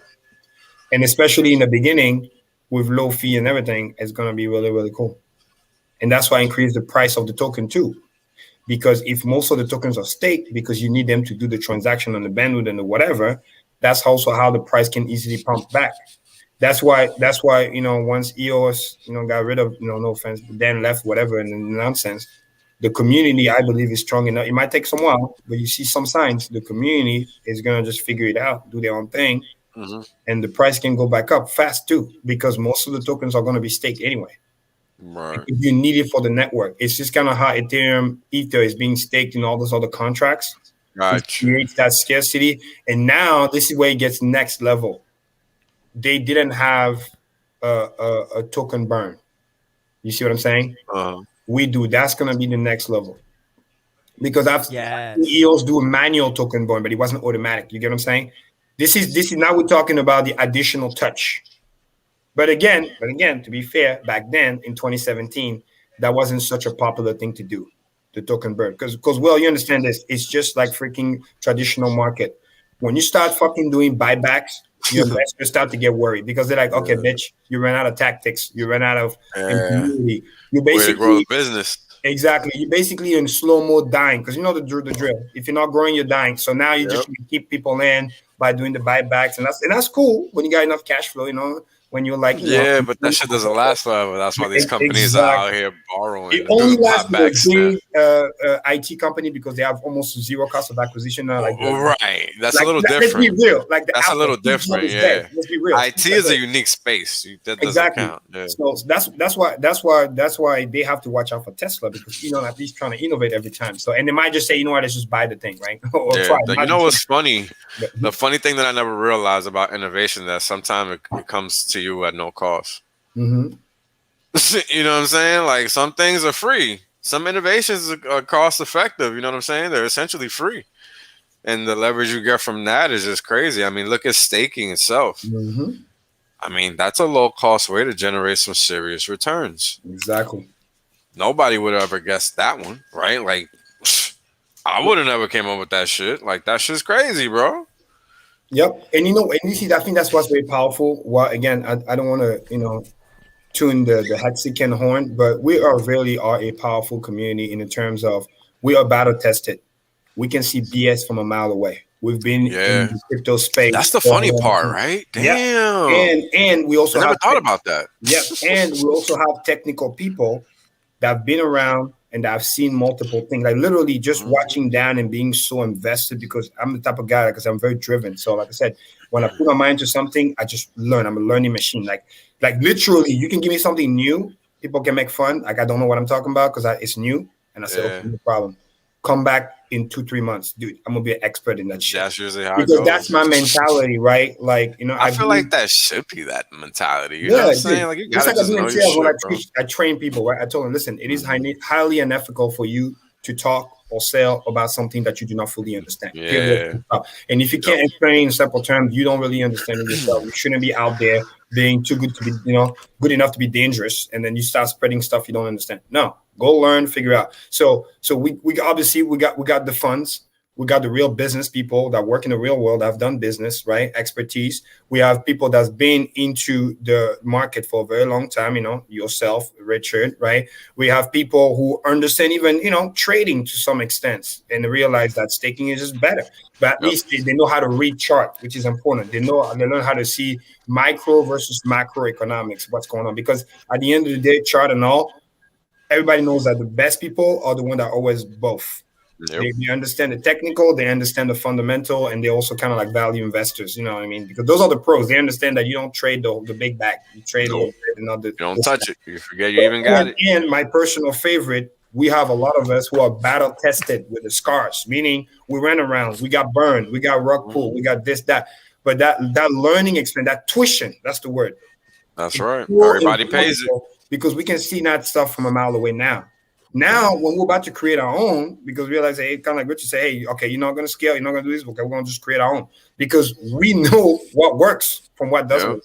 It might take us a little bit more time because we don't have the technical or whatever, but we'll put in the resource together and then we'll make sure that it gets done right. And this is where we are now. And fortunately, we can piggyback on the stuff that works, add the things that we know are going to be better. Again, it's like avoiding the cartels and stuff to happen, making sure the incentives are key, not giving free token to people that don't care. They're just going to dump on this. Like little tricks like that. Like I feel bad for Roger Ver to some extent because, of course, again, 2020 vision is always the best, right? Yeah, but then when it was, I remember my friend called me. My friend made 150 grand in 30 minutes. It was insane. I was there the day of that pump, the pump takeover. It was insane. And I had no crypto. I was just watching. Said, Karim, this is what's going to happen, because they were plotting out of it. Like they were trying to do a takeover. It was crazy. I'd so put Bitcoin Cash almost took over Bitcoin. It was this close. Speaking of takeover, I know we're taking over some of the time from Discord Syndicate right now. So I wanted to just say that we can, break from our consistency a little bit by having everybody tune in to WhalesOnly, his own stream for the charts, because we want everybody who's following on here to follow on his channel. Unless you want to run through them real quick here. No. I'll do a chart set video. Not a problem. It's already 10 minutes in. Do you guys want to stick around? Be respectful on that too. Yeah, that makes sense. And again, everybody that's been here, thank you so much for being here. Switch to discourse, but more importantly, please follow what Maddie's posting here. Add value if you think something is a good idea. Sure. Let's again, guys. We get one shot at this. Okay, Richard said it perfectly yesterday. We got 2 weeks. Leverage it.